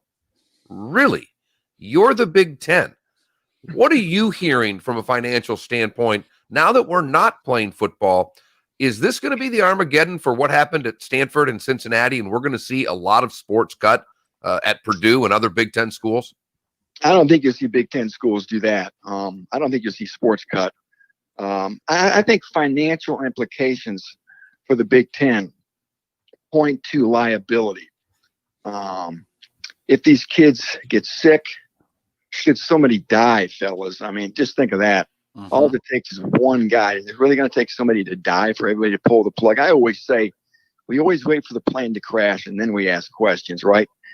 And everybody's pounding their fist on the table, and we have hearings. They want answers. They want answers. How'd this happen? Right now, everybody's pushed. We got to play football. Come on, we got to play football. What if somebody does die? I don't know. I'm just something you have to be mindful of. I know that the odds are remote. I know it's an extreme long shot, but it's out there and it's potentially could happen, right? So again, and I was talking about the liability issue too. Kids get sick, parents sue. Now these parents want to sign waivers and say, hey, I don't care what happens to my kid. I just want my kid to play football, which I think is kind of crazy, don't you? I mean, don't get me wrong, I love football, but it's kind of funny the Big Ten's getting ripped as hard as it is for trying to protect its kids. And I know that the financial implications, they don't get sued either, but it's crazy when you think these parents, they want to throw their kids' health to the wind. They don't care. They want Johnny out there playing football this fall. And it should be pointed out, by the way, not every parent is signing these petitions. And there are a few who are publicly going, yeah, I'm fine, actually, if my kid doesn't play this year. I was in agreement with what the Big Ten or the Pac-12 has, in fact, done. Tom, the coach you cover on a regular basis, came out, I think it was Thursday last week, with a very detailed, clearly long thought out, hey, this is how we can do spring football, after for the 48 hours leading up to it being told by everybody, yeah, spring football is not going to happen. It's a no-go. Now, that's not what's being talked about right now. People are still wanting to salvage football in the fall in the Big Ten. But Jeff Brom's proposal to play football in the spring, these are the dates, this is how we can do it. Do you think it has legs? Well, it was a well thought out plan. I'm not sure if you guys had a chance to go over it. It was 9 pages long, extremely detailed, nuanced minutia, and again, very mindful of the players' safety and health as far as practices go, padded practices. Do I think spring football is possible? Yeah, I do. And it gives the conference, it gives the players hope, it gives them something to point toward, I guess. That's a big worry right now. With no football in the fall, supposedly for the Big Ten, the Pac-12, you worry about mental health, what are these players going to do? This would be a proverbial carrot in front of them, I guess, to keep them motivated and give them hope that there could be football down the corner here. Now, we're a long way from that ever happening. We'll see. We'll see if we ever get there. Right now, the Big Ten's working on its own proposal. Know that. Maybe we'll see it this week. So it'll be fascinating to see what that looks like when it is unveiled. So, yeah, it's very interesting to see Jeff Brom be so proactive. He wasn't going to sit around and wait, wanted to make something happen and put that together, and got a lot of publicity out of it too. So, again, just tough times for the conference. I'll ask you guys this. Do you really think the Big Ten wanted to sit there and postpone football to make everybody miserable, knowing, very well knowing they're going to lose millions upon millions of dollars? That's what's crazy is people think the Big Ten's getting a kick out of this. Again, you think of the financial implications for this conference and for the schools. It cuts very, very, very deep.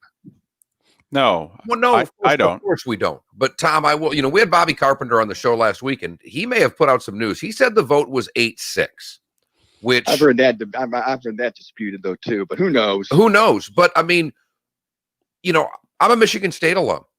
We all know what's happened at that university in the past couple of years. There's no way that president was ever going to vote for anything that could put an athlete in danger. He couldn't with what's going on. Yeah. There's no way. So that's an automatic no matter what the circumstances are. Once it got to the university presidents, and we knew it was going to get there, and once it got to the presidents, it seemed very unlikely that we were playing football, because I don't think the university presidents care I mean, yeah, they care about football, but not the way the AD do, obviously. They've got so much on their plate just trying to get school going, Right. guys. I mean, Right. I don't even want to think about. You see pictures of these kids moving in their dorms, some schools are starting classes today, August 24th, a week from today. The next week is going to be huge, and the headaches, the sleepless nights. Can we pull this off? Can we keep 40,000 kids healthy? I mean, I can only imagine, the anxiety that the presidents and these universities are going through, just trying to get classes pulled off, let alone worrying about kicking a football around. You figure if the Big Ten is going to reverse course, if this movement afoot is going to gain traction, it would have to do it quickly because the Big Ten season, I believe, was supposed to kick off with conference games on the 12th. That's 26 days from today. So actually, the weekend of September 5th, they were going to have some games on September 3rd. September 3rd to the 5th. So it's okay. Around the corner. Right. They really reverse course here. They may have to kick the can down the road and start a little bit later, like the SEC on September 26th. Tom Dienhart covers Purdue and college football for blackandgold.com, blackandgold.com. Follow Tom on Twitter at Tom Dienhart1, Tom Dienhart1. Tom, thanks for making time for us, particularly at this hour. Stay safe. Be well. You got it. Thank you for having me. Take care. You stay safe, too. Tom Dienhart. And by the way, Dienhart spelled D-I-E-N, D-I-E-N. Pronounced as if it's two E's, but Dienhart, Tom Dienhart 1 on Twitter. That's 19 days away then. If there were conference games, see, I thought the first weekend was for non-conference games, and I thought conference games were starting on the 12th. But in 19 days from today was when Big Ten football teams were supposed to, play a game of some kind. But even if you push it back a week, you're talking 26. Spits on Sports in our Twitch.tv chat room here said the first game was scheduled that Thursday on the 3rd. That's 17 days from today. So if you're thinking that maybe somehow, some way, the Big Ten is going to change course, I mean, just think how quickly the schedule is upon us. And, it's our poll question. Do you think with everything that's happened here in the last few days that they will change course? Yes or no? Miller and Moulton. Today was the day when. Coming up, Cole Kubelik next hour here on Miller and Moulton, Southwest Florida's Fox Sports Radio. Drive home with the Doug Gottlieb Show. Watching baseball last night, and I was like, it feels like baseball. It is baseball. I don't think we missed the fans. And as we scale down, see, Memphis, it's. revenue is going to be far less. I know it comes across as it looking as if you have to admit you're wrong. Really, what they could do, and remember, there's egos involved here. They could just admit they jumped the gun. They could say, listen, we may prove to be right. In fact, deep down, we think we're going to be proven to be right. But people think we jumped the gun. Okay, fine. We'll give this a shot. But at the first sign of trouble, I'm telling you right now, we're pulling the plug again. See, and we would have all been fine with that. It ain't happening. No, I don't think it is either. Because I'm telling you, if you're a university president who helped torpedo this season and you're the commissioner, first off, do you know how weak you look as the commissioner? If you reverse course and or they basically stage a coup and a revolt and reverse course on you and force you to swallow it, I mean, you might as well just start packing up.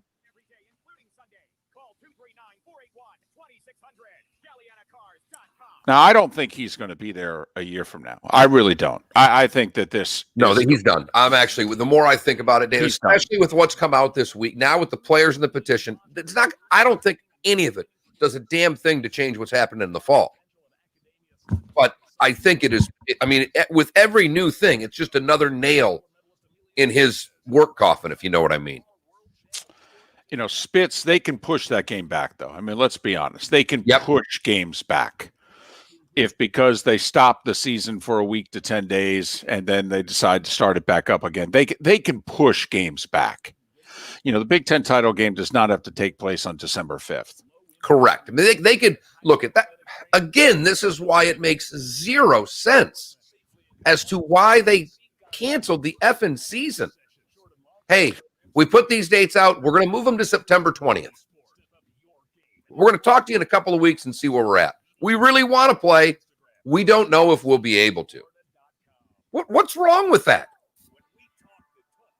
I mean, we're basically in a country where we don't like to make decisions anyhow.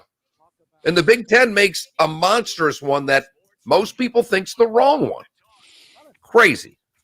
Spitz, I know you were just passing the information. We know that. Yeah, Jerry said that a week ago, Juan. Jerry said we're going to have fans. No, he didn't say how many. But, yeah, it's Texas. I mean, the University of Texas is still trying to do 50% capacity at their games. And God bless you for that. I mean, let's be honest. Why can't we give credit where credit's due? Be damned with your health and wellness. We need people at football games. Put a mask on and shut the blank up. We at my men's clinic have helped thousands of men just like you, thousands more nationally. We can make one. And yeah, the FH, that's something we actually haven't talked about yet. The FHSAA said April 24th on Friday. What? August 24th. I'm sorry. Whoa. August 24th. Yeah. Misspoke. It was funny. I was texting with Mike Cassio because I had to give him crap because he's got that power washing company, and I got a quote. I was supposed to get this great deal from him. I got a quote from my house, which is bigger than my old rental, and it was about the same price, so I had to let him know. And we were going back and forth on football. And I mean, come on. DeSantis is our governor. If you didn't think that he told the FHSAA they were playing football, you're all nuts. Nuts. He was told by Trump, and he told them. I'll argue anybody that thinks I'm wrong. That's the world we're in right now.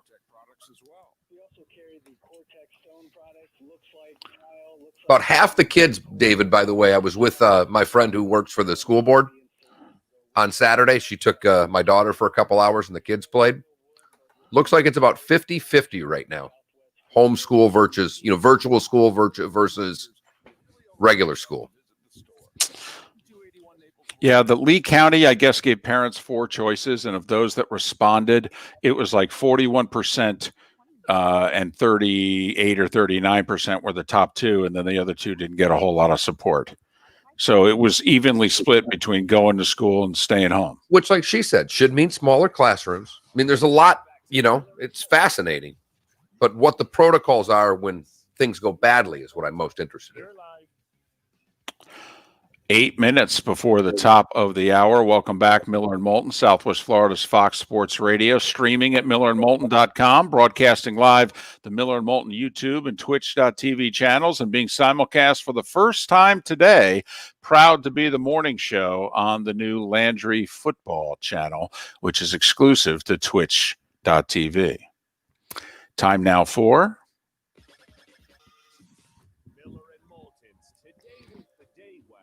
giving you the history of today's date so you're a beacon of useless knowledge around the office. Useless, but a lot of fun to talk about. This is Today Was the Day When. Fox Sports Radio and FoxSportsFM.com.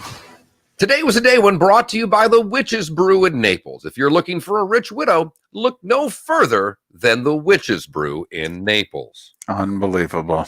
I don't think they've been open for over 20 years. They were open when I first lived here. I went there once. And you were 7. It was amazing. Moved back. No, it was still around on move 2, but not for long. Hey, you're an Irish Catholic, okay? We drag our kids into bars. Absolutely. We're fine with that. I was in the Witch's Brew with my grandfather at like age 7. They used to do Dom oysters for happy hour, and he had to run to Naples. He was, I got to go get some oysters, and sat there with him as he knocked down a dozen and a couple of drinks. We start with a great story, and I've got to thank, he didn't put his name in. I got to thank a listener who sent this to us on the Williamson Brothers Marine and Roofing text line. We start today in 1920 when Raymond Johnson Chapman, shortstop for the Indians, played his whole career with the Indians, was at bat in New York. Carl Mays plunked him. He died 12 hours later. That's where we start. Whole career ended by a hit batsman. Go to 1939. The Wizard of Oz opened today at the Lowe's Capitol Theater, in New York. 1944, Yankees' Johnny Lindell ties a record with 4 consecutive doubles. More people getting hit, David. Today in 57, Richie Ashburn hits a foul ball that hits Alice Roth. He gets up to plate again, hits a foul ball that hits Alice Roth again. The first one broke her nose. The second one hit her while she was on the stretcher. That's fantastic. It really is. 1969, Ray Floyd wins his first of 4 majors, beating Gary Player for the PGA. 1973, Lee Trevino had his first hole-in-one. Have you had a hole-in-one? No, lipped out. Neither have I, and it's starting to bother me because I've been playing golf for over 40 years, and I know people that have 5, 6, 7 of them. Would like one. The Life of Brian, released today, the Monty Python movie in 1979. Also, I'm sorry, skipped another 73. Willie Mays hits his 660th and last home run versus the Reds. Today in 1980, George Brett goes 4 for 4, lifts his average to 401. That was the last real shot we had at a 400 hitter. 84, Rose returns to Cincinnati as player manager. He does get 2 hits. 1987, Paul Molitor gets a bunt signal to have the longest hitting streak of the 80s at 32 games. I always marvel at that when we look at Joe D's numbers. It's just, to get to 30 is such a humongous deal, David. Well, since Rose got to 44, no one's gotten to 40. I think Benito Santiago got to 39. All right. I mean, it's amazing. DL3 wins his PGA, beating Justin Leonard by 5 in 97 at Wingfoot. We mentioned the PGA is like the nobody tournament. I saw this. The 2003 PGA, Sean McKeel won the PGA. Remember him? Probably not. In 2008, Michael Phelps, by winning the 4x100 medley relay, breaks Mark Spitz's record by getting his 8th gold medal of the game, breaking Spitz's 72 record. If you were born today, you share your birthday with Davy Crockett. 1 minute. Should just end right there. I shouldn't even have to list another name because I think that's pretty damn cool. Mae West, also born today in 1893. Boog Powell, part of the reason that Moulton and I are doing a show together was the hour that David did on fat athletes. And I ended up sitting down in the studio. It's at least my recollection of why it would work because we had one great hour. David was on location. I was at Pinchers. It was Fat Tuesday. Fat Tuesday turned into Fat Athletes. Mark pulls off the road, goes into the studio, and we do an hour together on Fat Athletes. Yep. Boog Powell, born today in 1941. Robert De Niro is 77 years old today. Belinda Carlisle from the Go-Go's. Apparently a really good documentary on that I've got to check out. She was born today in 1958. Sean Penn is 60. John Gruden, 57. Steve Gorman, the bass player for the Black Crowes, 55. Ed McCaffrey is 52 years old. And for the rest of you, Kristen Leitner's 51. Donnie Wahlberg from New Kids on the Block is 51. Jim Courier, 50 today. Jorge Posada. Hold on. Jim Courier's 50. Jim Courier is 50. Oh, that hurts. Jorge Posada is 49. Dustin Pedroia is 37. And I would like anyone at all, to tell me a song that this person sings, because this site that I go to puts a picture of you if you're of importance. I want you to realize that from Sean Penn on, Gruden, McCaffrey, Leitner, Donnie Wahlberg, Courier, Jorge Posada, Dustin Pedroia. No picture. But Lil Pump. Have you heard of Lil Pump? Lil Pump's 20 today. I don't know who Lil Pump is. I've never heard a song by Lil Pump. But he's from Miami, and he's a rapper. He's in the Gucci Gang. He's Gazzy Garcia, but goes by Lil Pump. And I've never heard of Lil Pump.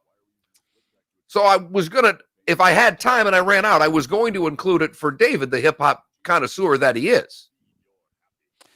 I whipped out Lil Pump this weekend for the pool toys. They needed some air in them. I don't even use a Lil Pump anymore. I got the thing that I plug in. I have the electric Lil Pump. Well, ain't no sense talking about your electric pumps now. Here's something. I'm going to get more coffee on that note. Talk amongst yourself. Maybe the funniest thing David's ever said. Memphis Tom, yes, Pedroia is still on the DL. How about that transition from Lil Pump to Pedroia on the DL? Yeah, he'll never play again because of his knee. His contract's I think his contract runs out this year.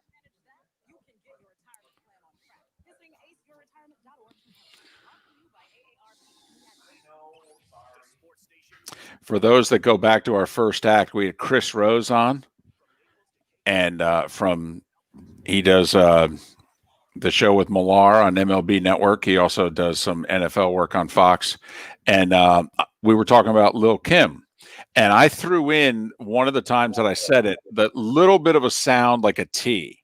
So instead of Lil Kim, it was Little Kim. Like it sounded a little bit like little, and Chris Rose just crushed me. He's like, "Did you say Little Kim? How much more white could you be?" Yes, thank you, Spitz. Intentional talk. Good show. Solid show. You know what else is a pretty good show? They have a midday show on there with Mark DeRosa, Robert Flores, and a young lady. It's pretty good. They've got chemistry. I mean, it's their like Good Morning Football. It's not bad.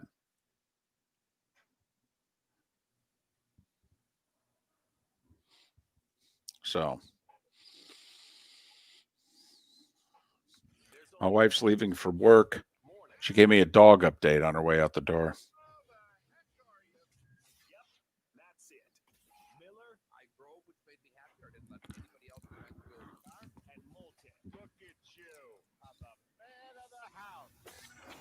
Southwest Florida's Fox Sports Radio, broadcasting live from the Kobe Cooling Remote Studios, where it's always cool and comfortable.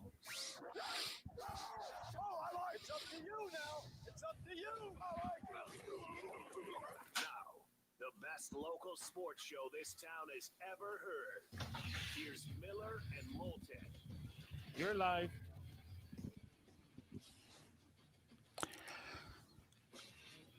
And as we approach a couple minutes past the hour, top of the morning to you. How the heck are you? Hope you had a great weekend, and thanks for starting your week off with us. We are Miller and Moulton, broadcasting live on Southwest Florida's Fox Sports Radio. We stream the show every day, millerandmoulton.com. We broadcast it live on the Miller and Moulton YouTube and Twitch.tv channels, and proud to be the morning show for the new Landry Football channel, which is an exclusive 24/7 channel on twitch.tv. You can always chime into our show, if not in the Twitch TV chat room, but do so via the Williamson Brothers Marine and Roofing text and talk line 479-5551, 479-5551. And yes, the area code is 239.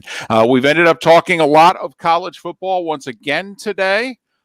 SEC will release its schedule tonight, 7 o'clock live on the SEC network for those of you that are into schedules being released. NBA playoffs get underway at 1:30.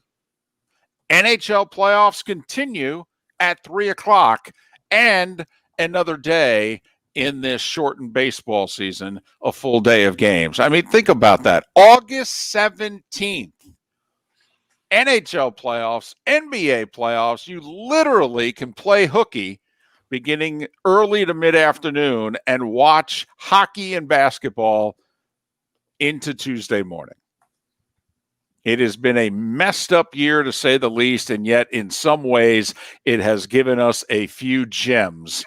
And we may, because the basketball and hockey seasons aren't going to start till December at the earliest, and they're planning on getting all their games in. So if you push it back 2 months, well, the seasons normally end in June, we could have August basketball and hockey next year too.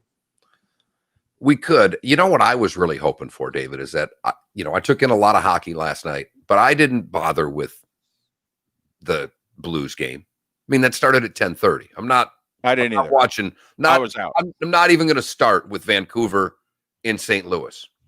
But when I got up this morning, the first thing I did was go to my phone because there was part of me hoping for a 5-0 tier. Hey, 3 of their 5 games went overtime yesterday. I know. In fact, there was a funny moment. I don't know how many of you watched Islanders Caps, and I think it was Gord Miller on the call. And he said, as the overtime is starting, he lists who the two referees and the two linesmen are. And he says, these were the guys who worked the 5 overtime game on Monday involving the Lightning. All right. And the Blue Jackets, and I forget who the color commentator was. I think it was Brian Boucher, who's in, between the glass there. And he goes, oh, man. We can't have another one of those. And Gord Miller laughs and he goes, yeah, because you got 2 more games to do today. It is bizarre, just the whole thing. I mean, every bit of it. But hockey and basketball are pulling this off. Well. Yeah. Well. And Bubble.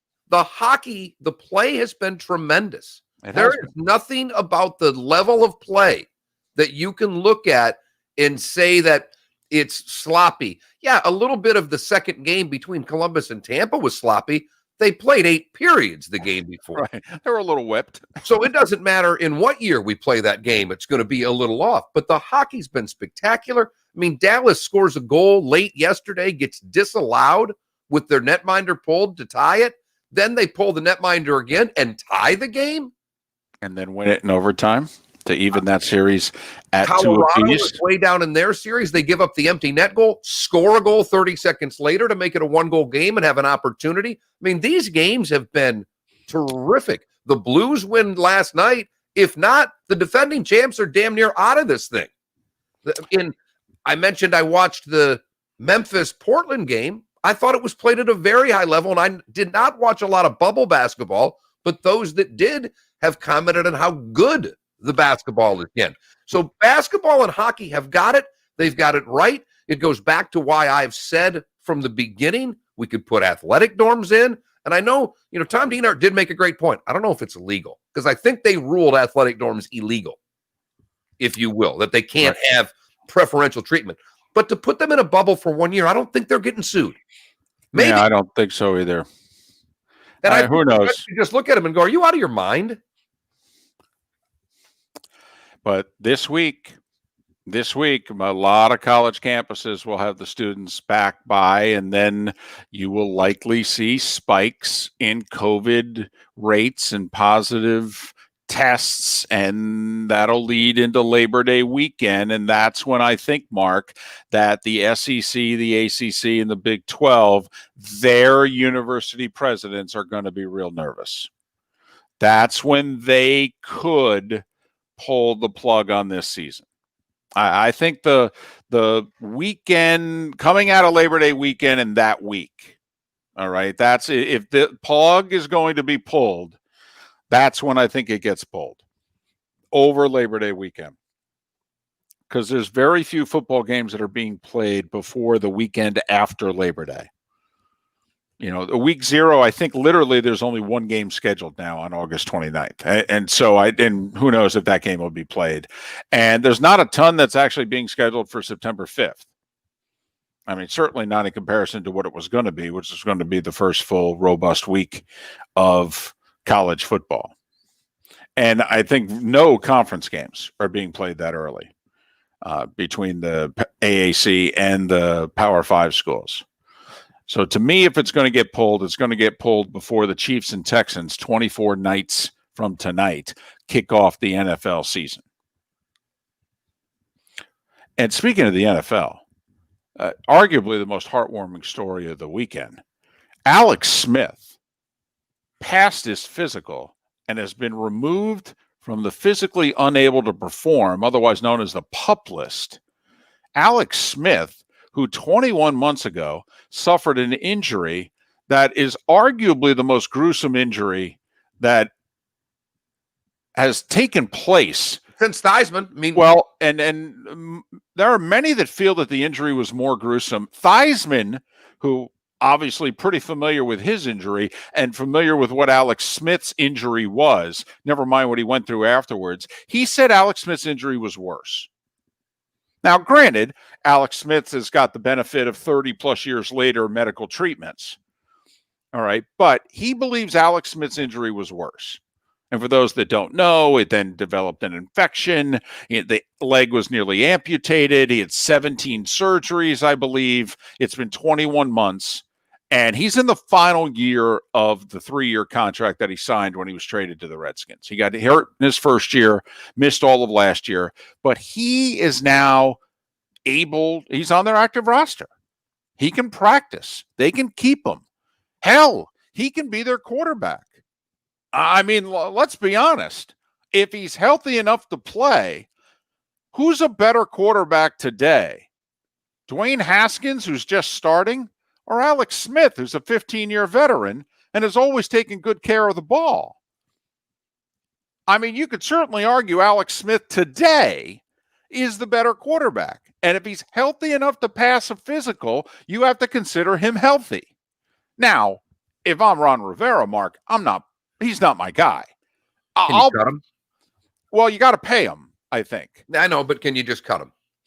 You can, yes. Yes. Now, I'd have to admit, I think PR-wise, they would get crushed if they did so. I think there'd be a lot of people that would be like, really? With the injury he suffered and what he went through, you couldn't have kept him on the IL the whole year and paid it? You're really going to cut him? He busts his you-know-what to come back and play, and you go, hey, great job, and you release him? Especially with your quarterback depth chart also? I'm just merely asking the question. But yes, they can. Because if you don't, I understand that it might not look good, but if that's the direction you're going in, then you cut him. I'm sorry. See, I wouldn't, because I would keep him around to mentor Haskins for the year. I really would. If Haskins is your franchise guy, you could do a lot worse than Alex. I mean, Mahomes is raved about the year. Because remember, Mahomes didn't play almost his whole first year. He started the final game of the regular season that year. They held Alex Smith out before the playoffs. And Mahomes is raved about what Alex Smith did for him in Kansas City. If to me, Mark, you could make the argument, and you're right, by the way, and the likelihood is that that final year of his contract is not fully guaranteed, so they probably wouldn't be stuck paying him the whole thing and or their cap hit, et cetera. But you could argue, what's a quarterback, a franchise quarterback's worth what to you? $300, $400, $500 million? Yeah. I mean, so whatever it is you're paying Alex Smith, and it's pretty penny. It's around 20-something million. Yeah, he got paid. Yes, he did. I mean, at that time. I mean, it's not 2020 quarterback money, but Alex Smith got paid. Right. When he got traded to Washington, he signed like a 3-year, close to $70 million deal. I mean, and Alex got taken care of. But you could certainly argue, hey, to get the right tutor for my franchise quarterback, is it worth 20-something million? Yeah. Yeah, it really is. And as FootFan pointed out in our Twitch TV chat room, in right around the same time, Mackenzie Milton is back practicing at UCF. Remember the UCF quarterback who, within like a week of Alex Smith's injury, suffered that gruesome injury. I think it was in the USF game. It was in the USF game. Late and that was when they were putting the finishing touches on their second consecutive undefeated regular season. And had to play that LSU game without him. And there are a lot of UCF fans who believe if Mackenzie Milton was healthy, they beat LSU in that bowl game, and they put back-to-back undefeated seasons up on the board. Mackenzie Milton, who still has a year of eligibility left, back practicing at UCF. Now, I don't think he's going to play, but because, they threw the kid in there last year and he did pretty well and he's really talented, et cetera. Well, put it this way. I don't think he'll start. I think they'll find a way to get him in some games, but I don't think he will be their starting quarterback. But that also, Alex Smith, Mackenzie Milton. And one of the questions that was asked, does he want to play? Yes. Alex Smith wants, you don't work that hard to not want to play. What he put himself through physically is 30 for 30 worthy. Oh, he nearly died. And they talked openly more than one occasion of amputating the leg. I mean, this is a comeback that is quite frankly needed right now. Yeah. Really and truly, we need Alex Smith starting for a team this year. That would be a great football story.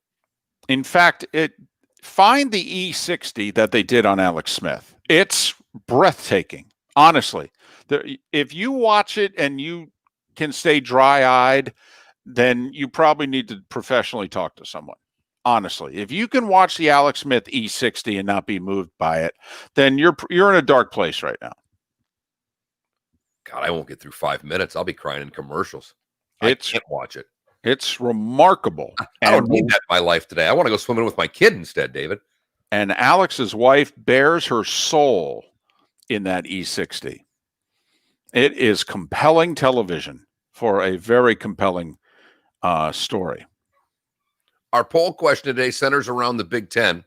And with the Justin Fields petition, with the University of Michigan doctor debunking the heart study done by another group and just basically said their science was wrong.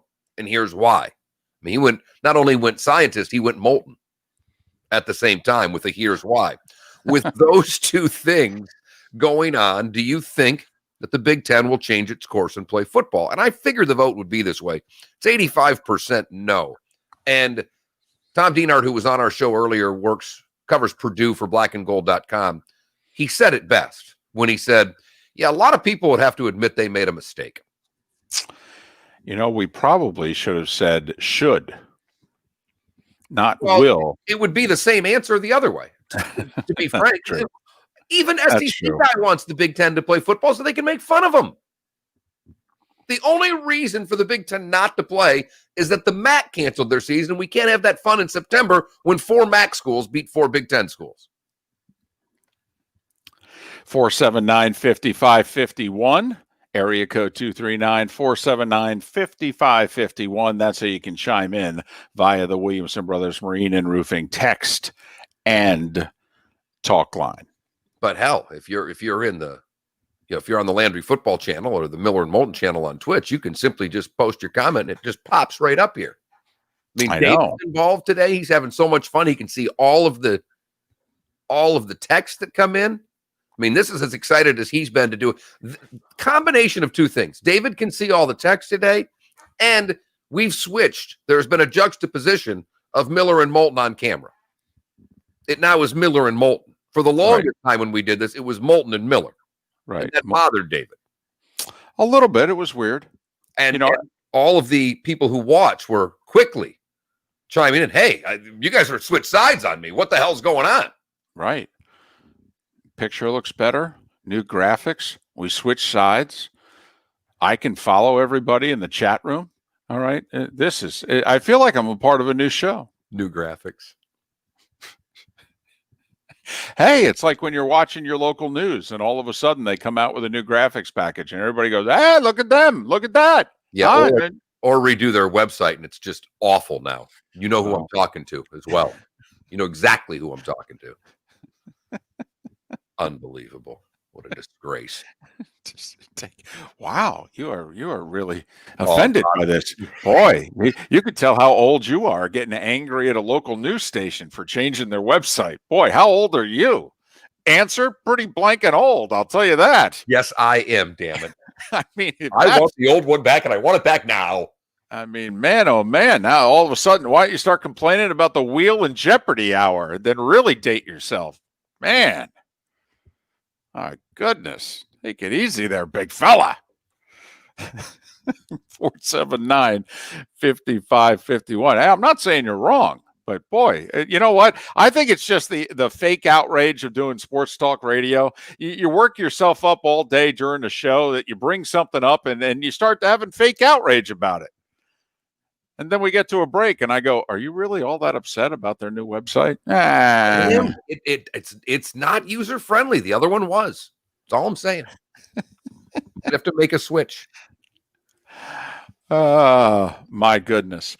The one thing I will say about our poll question is I do think there is a way out for the Big Ten.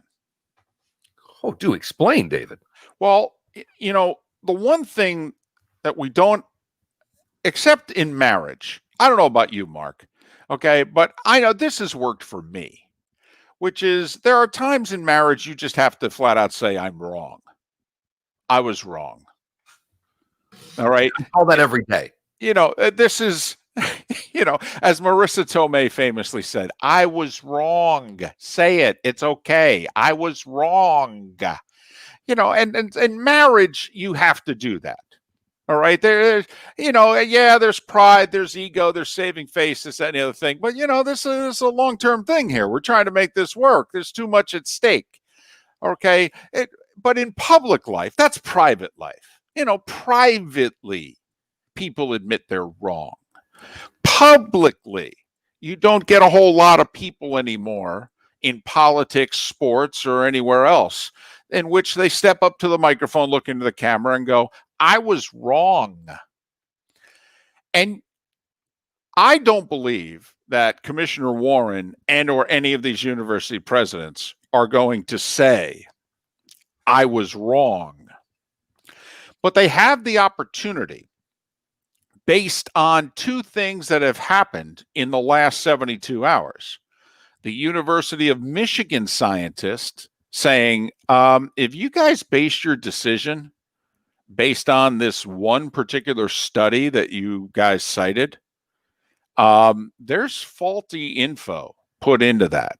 I mean, you may want to rethink this decision then, because what you put into the decision-making process was wrong. Okay. But the saliva test from Yale, Mark, came out Saturday. The news of that from the FDA came out Saturday.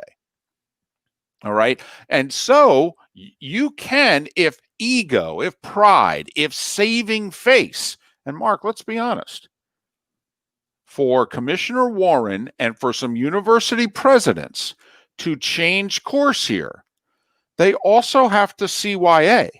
They got to make sure they're still gainfully employed long term. They have to do this publicly in a way in which they say, we made the decision that we did based on the information that we had. Literally within 4 days of making that decision, things changed. Because of it, we are willing to try to play this season. We still have major reservations, but we are now willing to try. Boy, that is terrific. I mean, that right there, I think you could win, certainly be nominated for Best Supporting Actor with a speech like that. The problem is, I think you and I both know that that is so unlikely. Because the main point of what you said, and everything you said I thought was brilliant. The problem is, David, the CYA part is going to take precedent over all of the other matters. And I don't know, I don't think the likelihood, one, of another vote happens, and two, of convincing university presidents. Once again, if this was done by the athletic directors, we're playing football. The minute it got to the University of Presidents, that really took a hard right turn for no playing. Yeah, but Mark, the university presidents are making the call in the SEC, the ACC, and the Big 12 too. Don't think they're not. I mean, Greg Sankey all but admitted when they announced what their, not the actual schedule, because that's tonight, but when he announced we're going to play 10 games and we're going to start on this date, and when asked why, he basically said, because that's what the university presidents wanted to do.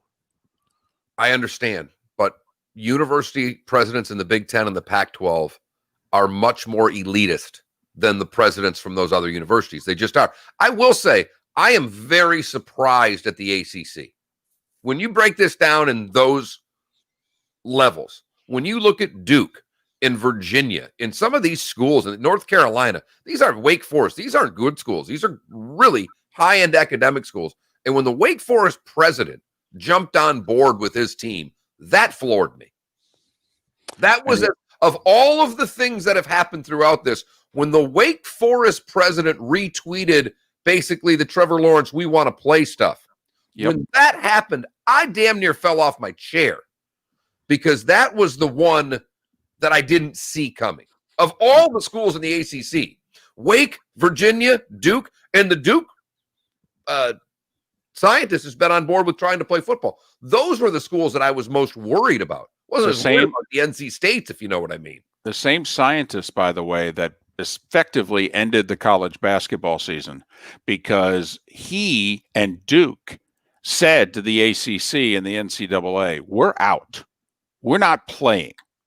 Okay. When they, canceled for now, but hey, maybe we can. Duke said, no, we're out. We're done.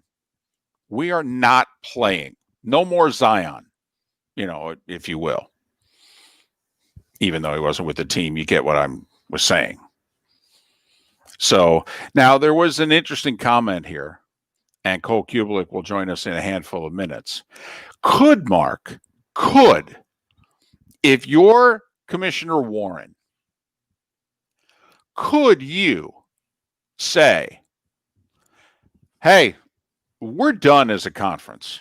We're not playing games as far as we're concerned. But if you guys want to freelance for this year, if Nebraska and Iowa and Ohio State, Michigan, really, if this means that much to you, you want to schedule something on your own, whatever.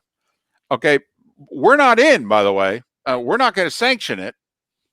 We're not playing a Big Ten championship game in Indianapolis or wherever it's scheduled to be this year. That ain't happening. But if you guys want to play, whatever, knock yourself out. You can't, David. They've already made this fake spring thing their destination. So if you're the Big Ten, David, while I love your proposition, are you going to tell them they're playing in the spring again too? Because what the Big Ten's trying to pull off, they want to have their cake and eat it too. They're trying to delay the season and play a spring football season. Right. They want their money, and you're not going to get your money if Ohio State goes rogue. I understand that. So there's no way that they'll say that. No way that they'll say that. Never mind, Mark. There's a big debate as to whether or not the athlete, if they play in the spring, like if the other 3 Power Fives and the AAC play here in the fall, there's talk of, should those that play in the spring, basically, should that be a redshirt year, or should they get their year of eligibility back? There's going to be a fight as to, does everybody get an extra year this year? And or does only the guys who play in the spring get an extra year? Which I don't see how the other 3 conferences are going to be okay with that. Wait, you guys get an extra year who didn't play and we don't? Miller and Moulton. Cole Kubelik, part of the ESPN family, also a part of a terrific show and great station in Birmingham, 94.5, The Jocks. Cole Kubelik will join us next on Miller and Moulton. Thanks so much for being with us on Southwest Florida's Fox Sports Radio. Receiving over. Alexa, play Fox Sports FM on TuneIn. LeBron has shown his greatness. Kevin Durant's better player. Sorry, I don't know that one. Smart speaker. Are we cheering for idiots? What's going on? David, will you email me Giro's good, bad, and ugly stories? I didn't get it. I got to find out what's going on with this email now. Now I got to take. Sure.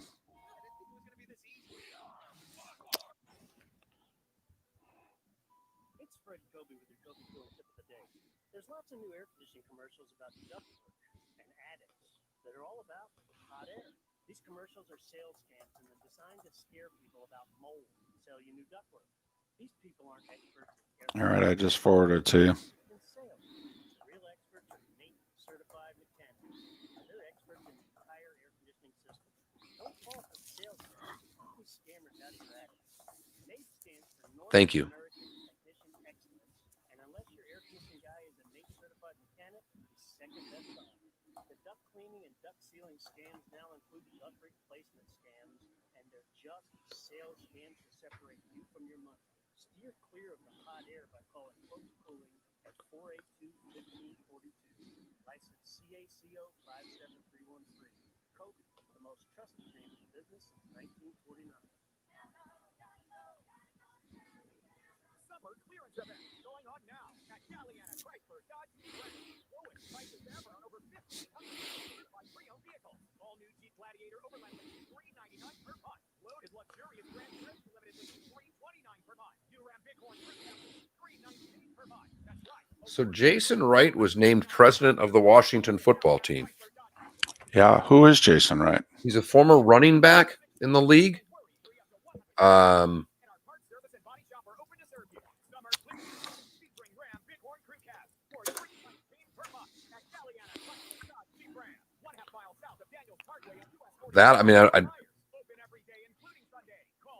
He's a black man, which is significant for Washington with what's gone on. But well, also I think he's the first or the only one. I don't know if he's the first. He's definitely African American team president right now. I will say the Dolphins have a black GM and coach. You know, for those that keep track of that sort of thing. Let me know when we're at a minute, please, Jero. Okay. Thank you. God dang, I have no idea. I got to figure out. Hey, Twitchers there. If I'm not getting emails occasionally from certain people, is there a way to let my provider know this, and can they fix it? Some of you are way smarter than I am.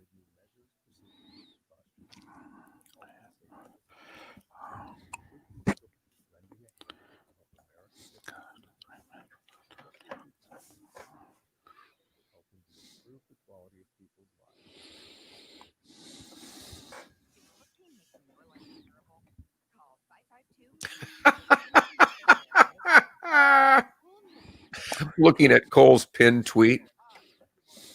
He says Charles Locke Cooper, their family, blah, blah, blah, blah, blah, blah, blah, blah. Born at 11:13 a.m. His first SEC offer came via text at 1:53.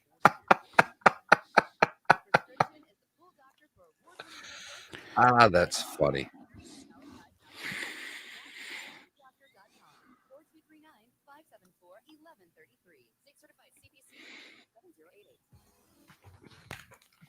Now back to Miller. All right, now this is Miller and Moulton. You're live. Cole, Mark Miller here. Good morning. Not much. We're going live right now. As soon as I put you on, we're firing away. David talks first. Thanks so much for your time, Cole. Really appreciate it.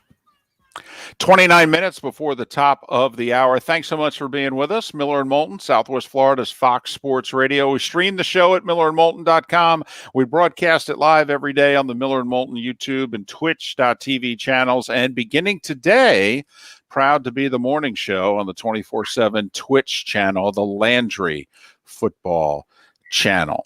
Cole Kubelik's kind enough to give us a few minutes of his time once again. He part of three-man front on 94.5 Jocks in Birmingham. Great show, maybe the best sports radio station in the country, if I do say so myself. Also, you see and hear him on many of an ESPN television family of networks. Cole, hope you and the family are well during all this. How are you? Yeah, everybody's doing well. Appreciate that. And just kind of hoping we get some football here to talk about in the next few months. You know, Cole, I'm with you. And mentioned earlier in the show, Colin Cowherd comes on our station at noon and was watching him on Bill Maher. And the 6 seconds that floored me, because I don't listen to his show and go on with my life during the day, but I know he pounded it late last week. But he basically thought by the end of the week, the three conferences that are playing football won't be. I hope to God he's wrong. What are the chances of him being right this week? With the way that everything is going right now, I'm not going to say that there's no chance, but I think it's very slim.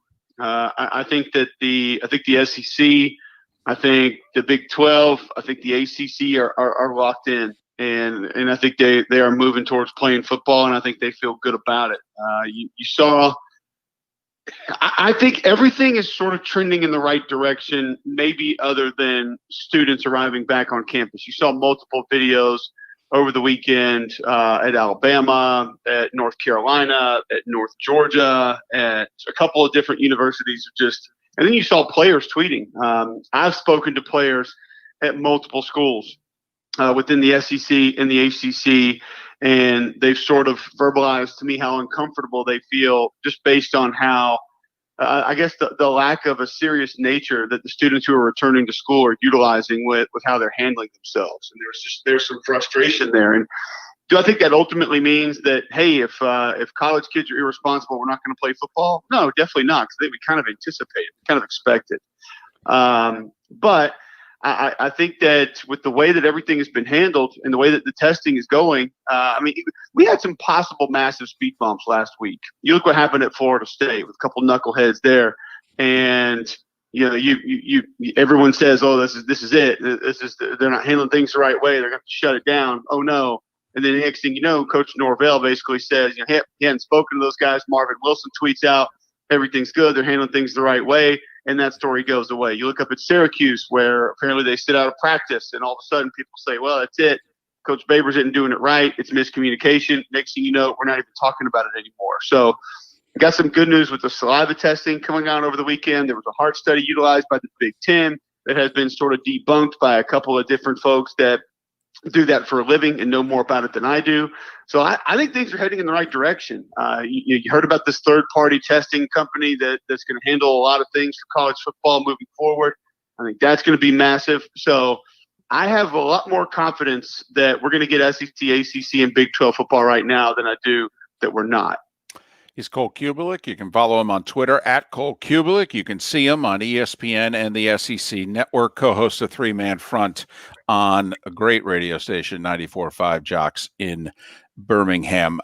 Cole, of the student athletes that you've talked to, or how about if I just say it, of the football players that you talk to, how confident are they that they can essentially be separated from the general student population if that's the way we need to go?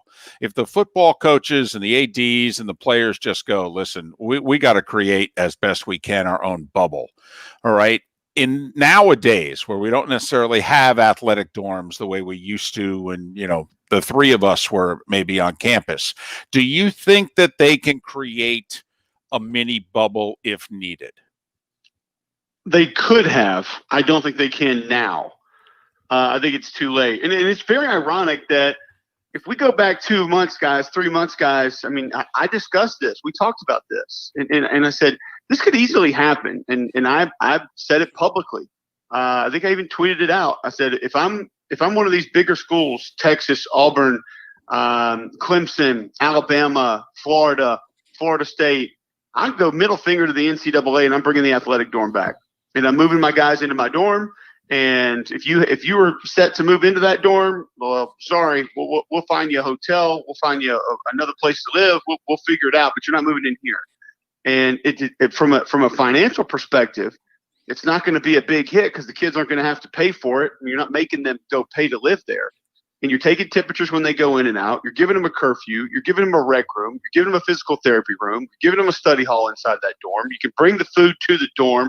Or like in the case of a place like Auburn, they can walk across the street and eat where they eat there. And you could limit who has access to that. There were ways to do it. It easily could have been done at almost every school. And the mantra then was, well, we can't allow that to happen because that means they're professional athletes. That's not fair. And it's this movement of the goalpost that was similar to, oh, well, we can't let these kids play football if there's not students on campus. That just, oh my God, that's maddening. And then now those same people, they want to talk about how bad it's going to be with students coming back to campus. Well, of course, we told you this. We knew that. We knew it wasn't going to be easy. And then, of course, now we're going to bubble basketball teams, and that's acceptable, and we should do that. So it's just, I become confused, and my head begins to spin with all the different ways that things are wrong, things are right, we should, we shouldn't, we can, we can't. But to your point, we easily could have done this. Absolutely no problem whatsoever. The majority of the dorms that once served as athletic dorms or football dorms are still there on these football campuses. They're adjacent to the majority of the football facilities. They're very close to the stadium. They're very close to everything that they need to be to let them take class online, and boom, it's over. It's done. You could have done it easy. Players wouldn't have liked it, wouldn't have been comfortable, but it's 4 or 5 months and you get a season in. Yeah. Now it's going to be tough because some of these guys are going to go to class in person, and there's going to be that temptation of, 18, 19, 20, 21, 22-year-olds, getting back to school, not being able to be around some of the people they've been around, their classmates, their girlfriends, whatever it is. And there's going to be that temptation of going to bars and going and hanging out with other people and going to parties and doing things. I'm not going to sit here and say that I know 100% I wouldn't have done any of those things. I think probably my freshman, sophomore year, you could have counted on the fact that I would have. Junior, senior year, I probably could have locked myself in my apartment because football I would have known what it meant, known what it was, and known what it was like. But I don't think they can truly bubble themselves now. They just have to do the best part. They have to do their job of isolating themselves to the best of their ability. Just try to stay away from crowds, wear their masks, wash their hands, social distance when possible. And if they handle those things, I think it's going to be okay. We're going to have positive tests. We are. And it's kind of like Major League Baseball. Everybody thought, how many people were calling for Major League Baseball to shut down in week one? Week one of the season, people said we need to quit. We need to shut it down. Close the doors right now. And guess what? What have we been doing since? We've been playing Major League Baseball. There's going to be hiccups. There's going to be players. There's probably even going to be teams that miss games in college football if we play it. But truly bubbling themselves now, guys, I don't think it's possible. Boy, Cole, you and I were on the same page months ago because I was pounding the desk saying athletic dorms, athletic dorms, athletic dorms. This was not that hard. And I know, we all know what hindsight is. But Cole, looking back, I know we're not going to get a college football commissioner because the conferences want their power. But when we look back at hockey and basketball did this and did it right, and no one else seemed to want to take their, baseball, the union came against it. But it certainly looks as if football now, as we look back, they said they had plans, but it seemed like their plan was COVID's going to go away in the summer and we'll be okay in the fall. I mean, it still seems like their main plan was, well, this should be gone by the fall because no conference really had multiple plans other than how they were going to deal with canceled games, did they? Well, I think behind the scenes there was more planning than we know. I think individually at each school, and that's the problem. And what you referenced is accurate.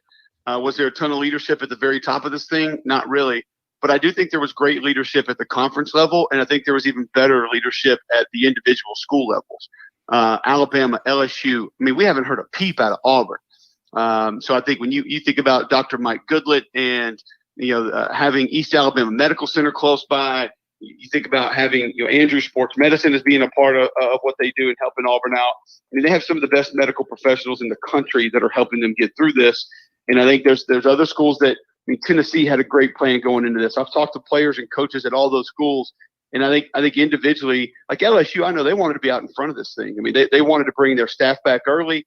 They kept the older staff members out. They social distanced. They had different medical professionals on different floors of the facility, keeping people away, not only taking temperatures when they came in and when they left, but during different portions of the day as well. They've done contract tracing. They obviously began testing early on. They did the antibody testing when everyone came back to campus. They wanted to be out in front of this thing. So I do think individually some of the schools actually had the opportunity to do that. And here's the thing about the athletic dorms, going back to that. If a conference can decide to play and some can't, why would one conference not have just decided to say, to hell with you, we're doing it? What are you going to do? You're going to take our games away? We don't even know if we're going to get bowls or a playoffs. You're going to go take the wins away? You're going to forfeit those wins in our 10-game conference-only season that we play? I mean, come on. What does it even matter if they went back and did that retroactively, 2 and 3 years down the road? I mean, it's frustrating now to talk about it. I'm glad you brought it up, but it's frustrating to me because I know how easily it could have been done, especially at the Power 5 level. Cole Kubelik, ESPN 94.5 Jocks in Birmingham, joining us here on Miller and Moulton. Follow Cole on Twitter at Cole Kubelik. All right, SEC schedule gets released tonight. I think the conference made a mistake in kind of jury rigging the schedule, wanting fairness. I don't know. And then, of course, the Big Four get taken care of schedule wise. I think it's a bad look. But anyway, do you think that with the opponents that were added, does it change your view as to who you liked coming out of the East or West? A&M and Florida now have to play one another, and there were thoughts that one or both of those were maybe going to challenge the favorites. I think it changed my opinion about A&M maybe more than any other team in the league. And to be perfectly honest with you, it actually had nothing to do with who the two opponents were. And I said this once the new schedule format was going to be announced, even before I knew who they were going to play. That really did change my thoughts because I think you looked at what their schedule was before this happened, and schedules that I really like are ones that allows you to build momentum over the course of the season. And I thought A&M, with maybe a possible hiccup at Auburn in the middle of the season, they had an opportunity to be 10-0 going to Tuscaloosa and then having LSU at home. And I don't think when we're going to see, how it lays out chronologically today, but it's not going to matter because now it's flat out a more difficult schedule, no matter how you spin it, no matter how you look at it. I don't anticipate we'll see an undefeated team in the SEC. I just think 10 conference games is a little bit too much. And I understand that there's probably not going to be fans and the home field advantage is not really going to be what we're used to. And it's not going to make that much of a difference. But this is asking a lot. This is going to take a physical toll for a bunch of kids that physically are probably not truly ready to go play this kind of season. So A&M was the team that I really changed my mind on the most because I liked their schedule so much before. And then I knew it was just going to be so much different after. Cole, quickly, gut feeling. You think no fans this year, or do you think some fans? I think some schools will have some fans. For me, honestly, that ship sailed on for me like a month ago. And I just kind of said, but why are we even talking about this? I feel like we made a lot of momentum and then we kind of got a little bit greedy. I feel like the powers that be in college football, it felt like they had pretty much shut it down. And then all of a sudden it was, hey, let's try to jam some fans in there and see what we can do. 50%, 20%. And let's try to motivate as many kids to come back to campus as possible. We want to do in-person learning. And I was just sitting there kind of shaking my head thinking, no, guys, we got to find a way to just jam this thing in. We just got to get some games in. Why are we now worried about potentially bringing students back or more students back to campus and potentially finding a way to bring, fans into the stands? It's just, to me, I don't deem that it's worth it. I know I understand the revenue portion that it could bring and that it might bring, but I just don't think it's worth it. However, that's going to be something that's decided at the state level, in my opinion. And I think if the states do decide to allow it to happen, be it Texas, Kentucky, Florida, South Carolina, whatever it is, I think those certain schools will allow some fans in at times. Listen, we've seen it. I mean, NASCAR did it. They pulled it off. They had fans there. So, we're going to have – I've got a high school – my high school where I live is playing Friday night, and they're going to have a limited amount of fans there. I think it's going to be less than 20% capacity, but they are going to allow people to go and watch the game. So there have been events that have pulled it off, and because of that, I do think that at some schools and some stadiums you'll see it. Cole, thanks for agreeing to do this. We really appreciate it. We know you're very busy. Continued success with ESPN and with 94.5 Jocks FM in Birmingham. Hopefully we can talk during the season. Hey, thanks for having me, guys. Always enjoy it. Cole Kubelik. Follow him on Twitter at Cole Kubelik. And Mark, he mentioned NASCAR, the first circuit that had more than like 1,000 to 5,000 fans was the All-Star race at Bristol. And they had over 20,000 fans there. And I believe if you leave it up to the governors, well, then Vandy, but Tennessee will have 40,000 fans then at Neyland. So will Florida. Don't kid yourself. And at the end of the day, it's the one part that, we've been told that whether it was New York, Washington, D.C., Minneapolis, anywhere we've been having massive protests in the last few months, that the spikes were inevitable. Show me where they happened. We've put tens of thousands of people together multiple times in this country over the course of the past few months. Whether you like their politics or not matters not to me. I'm talking to you from a football standpoint. We were supposed to have huge spikes because of protest. Find me the spikes, and then tell me why we can't have fans. Miller and Moulton, 12 minutes before the hour. The good, the bad, and the ugly to wrap up today's show. With graphics. Miller and Moulton, Southwest Florida's Fox Sports Radio.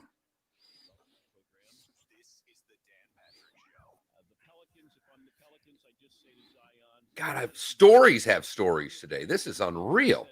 We have a pepperoni shortage. What? Thank you. No coins, no Clorox swaps, but now we don't have pepperoni. Well, I know why we don't have coins, because I have them all. My goodness. If I've been going through. Pepperoni has jumped over $1.50 a pound. Damn. I can't have it anymore, but Son of a bitch. man, I used to walk around with a pepperoni stick. Honestly, I loved. That's one thing I got from my father. It's not much I got from him. I got his feet. I got his nose. I got his hair. Well, and I got the. hair. I mean, and I got, of all the things, the hair is the most important. and I got the love of a good old fashioned pepperoni stick. I'm not talking Slim Jim either. I'm talking a stick, big round. Just walk around with it. Just keep eating out of it. Throw it in your golf cart and take 3 holes to eat the whole thing. I mean, that type of pepperoni stick. I miss those days. Sorry. That's when I used to be able to eat what I wanted, Mark. That's when life was fun. Nearly killed me, but morale was higher. Not using this story today, but in Michigan, I like this. A guy was using a drone hired by the Department of Environment, Great Lakes, and Energy to document shoreline erosion because the water levels are just way up right now in Michigan. Okay. Bald eagle attacked the drone, knocked it out. Well, there you go. He said, he's like, I'm watching the video. What's going on here? And 2 people saw it. Saw him fight with something. Didn't know it was a Eagle 1, drone 0. Dive to Lake Michigan. Mess with my space. I own this shit, man. Pepperoni. Are you kidding me? So the only U.S. Amateur you watched of the whole tournament? I watched the golf shot. I watched hit the 4-iron to 15 18 feet. Yeah. What Hell of a shot. Amazing. What a golf shot. Hit the best golf shot of your life and the biggest golf moment of your life. Moment. I mean, that's money, David.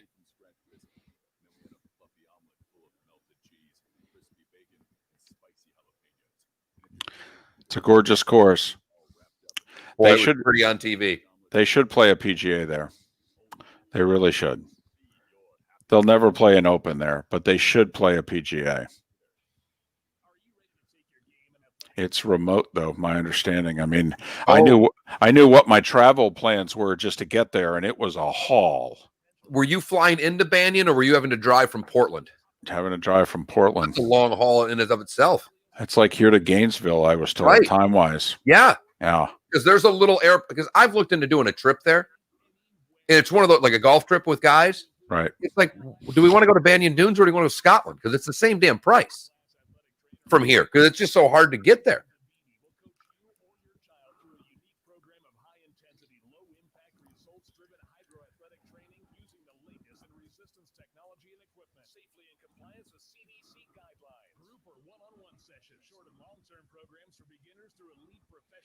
Somebody in Mississippi apparently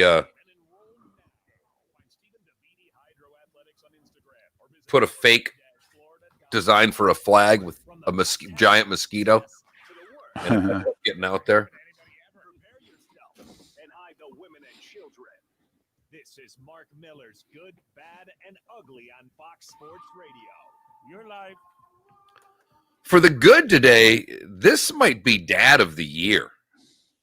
Tony Lethbridge knew something was wrong.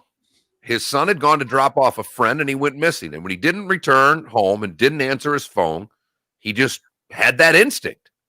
So instead of waiting for authorities to locate his son, he used $800. In fact, his last $800 to hire a helicopter to look for him. He'd been missing for 29 hours at this point. And, well, Dad was right.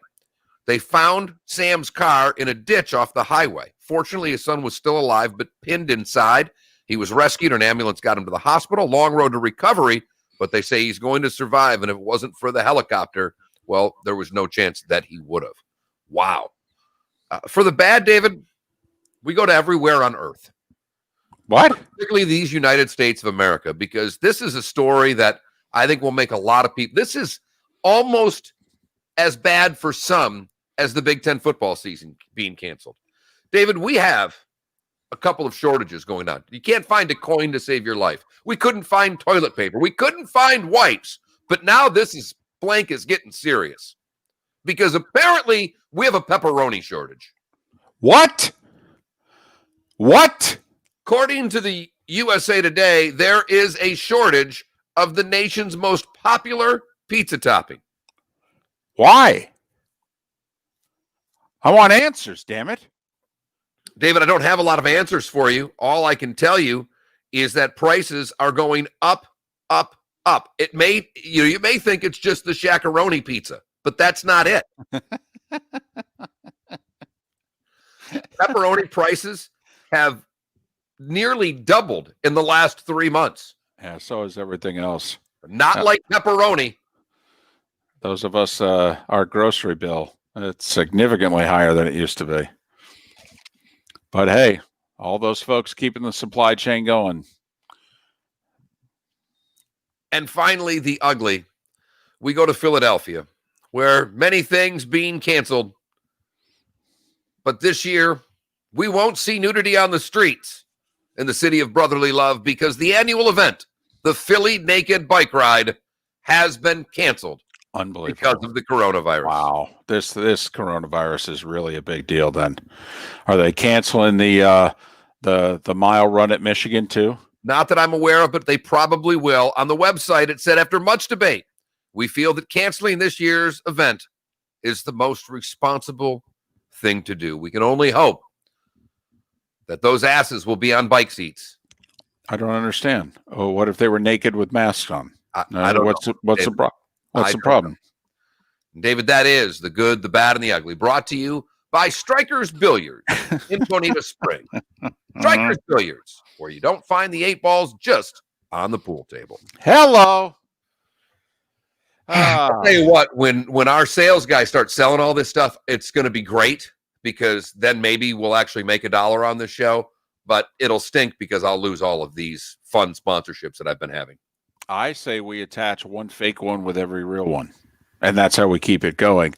Our poll question, millerandmoulton.com, that Mark Miller or the David Moulton on Twitter, between Justin Fields' petition and the University of Michigan scientists debunking the primary source of information that the Big Ten and the Pac-12 used to come up with their COVID heart conclusion. Do you think the Big Ten will change course and play football?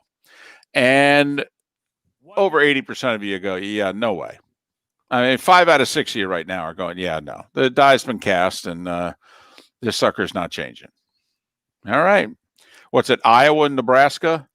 Parents who are showing up at the Big Ten offices today with their signatures? Yes. So, listen, Ohio State held the cards. All of them.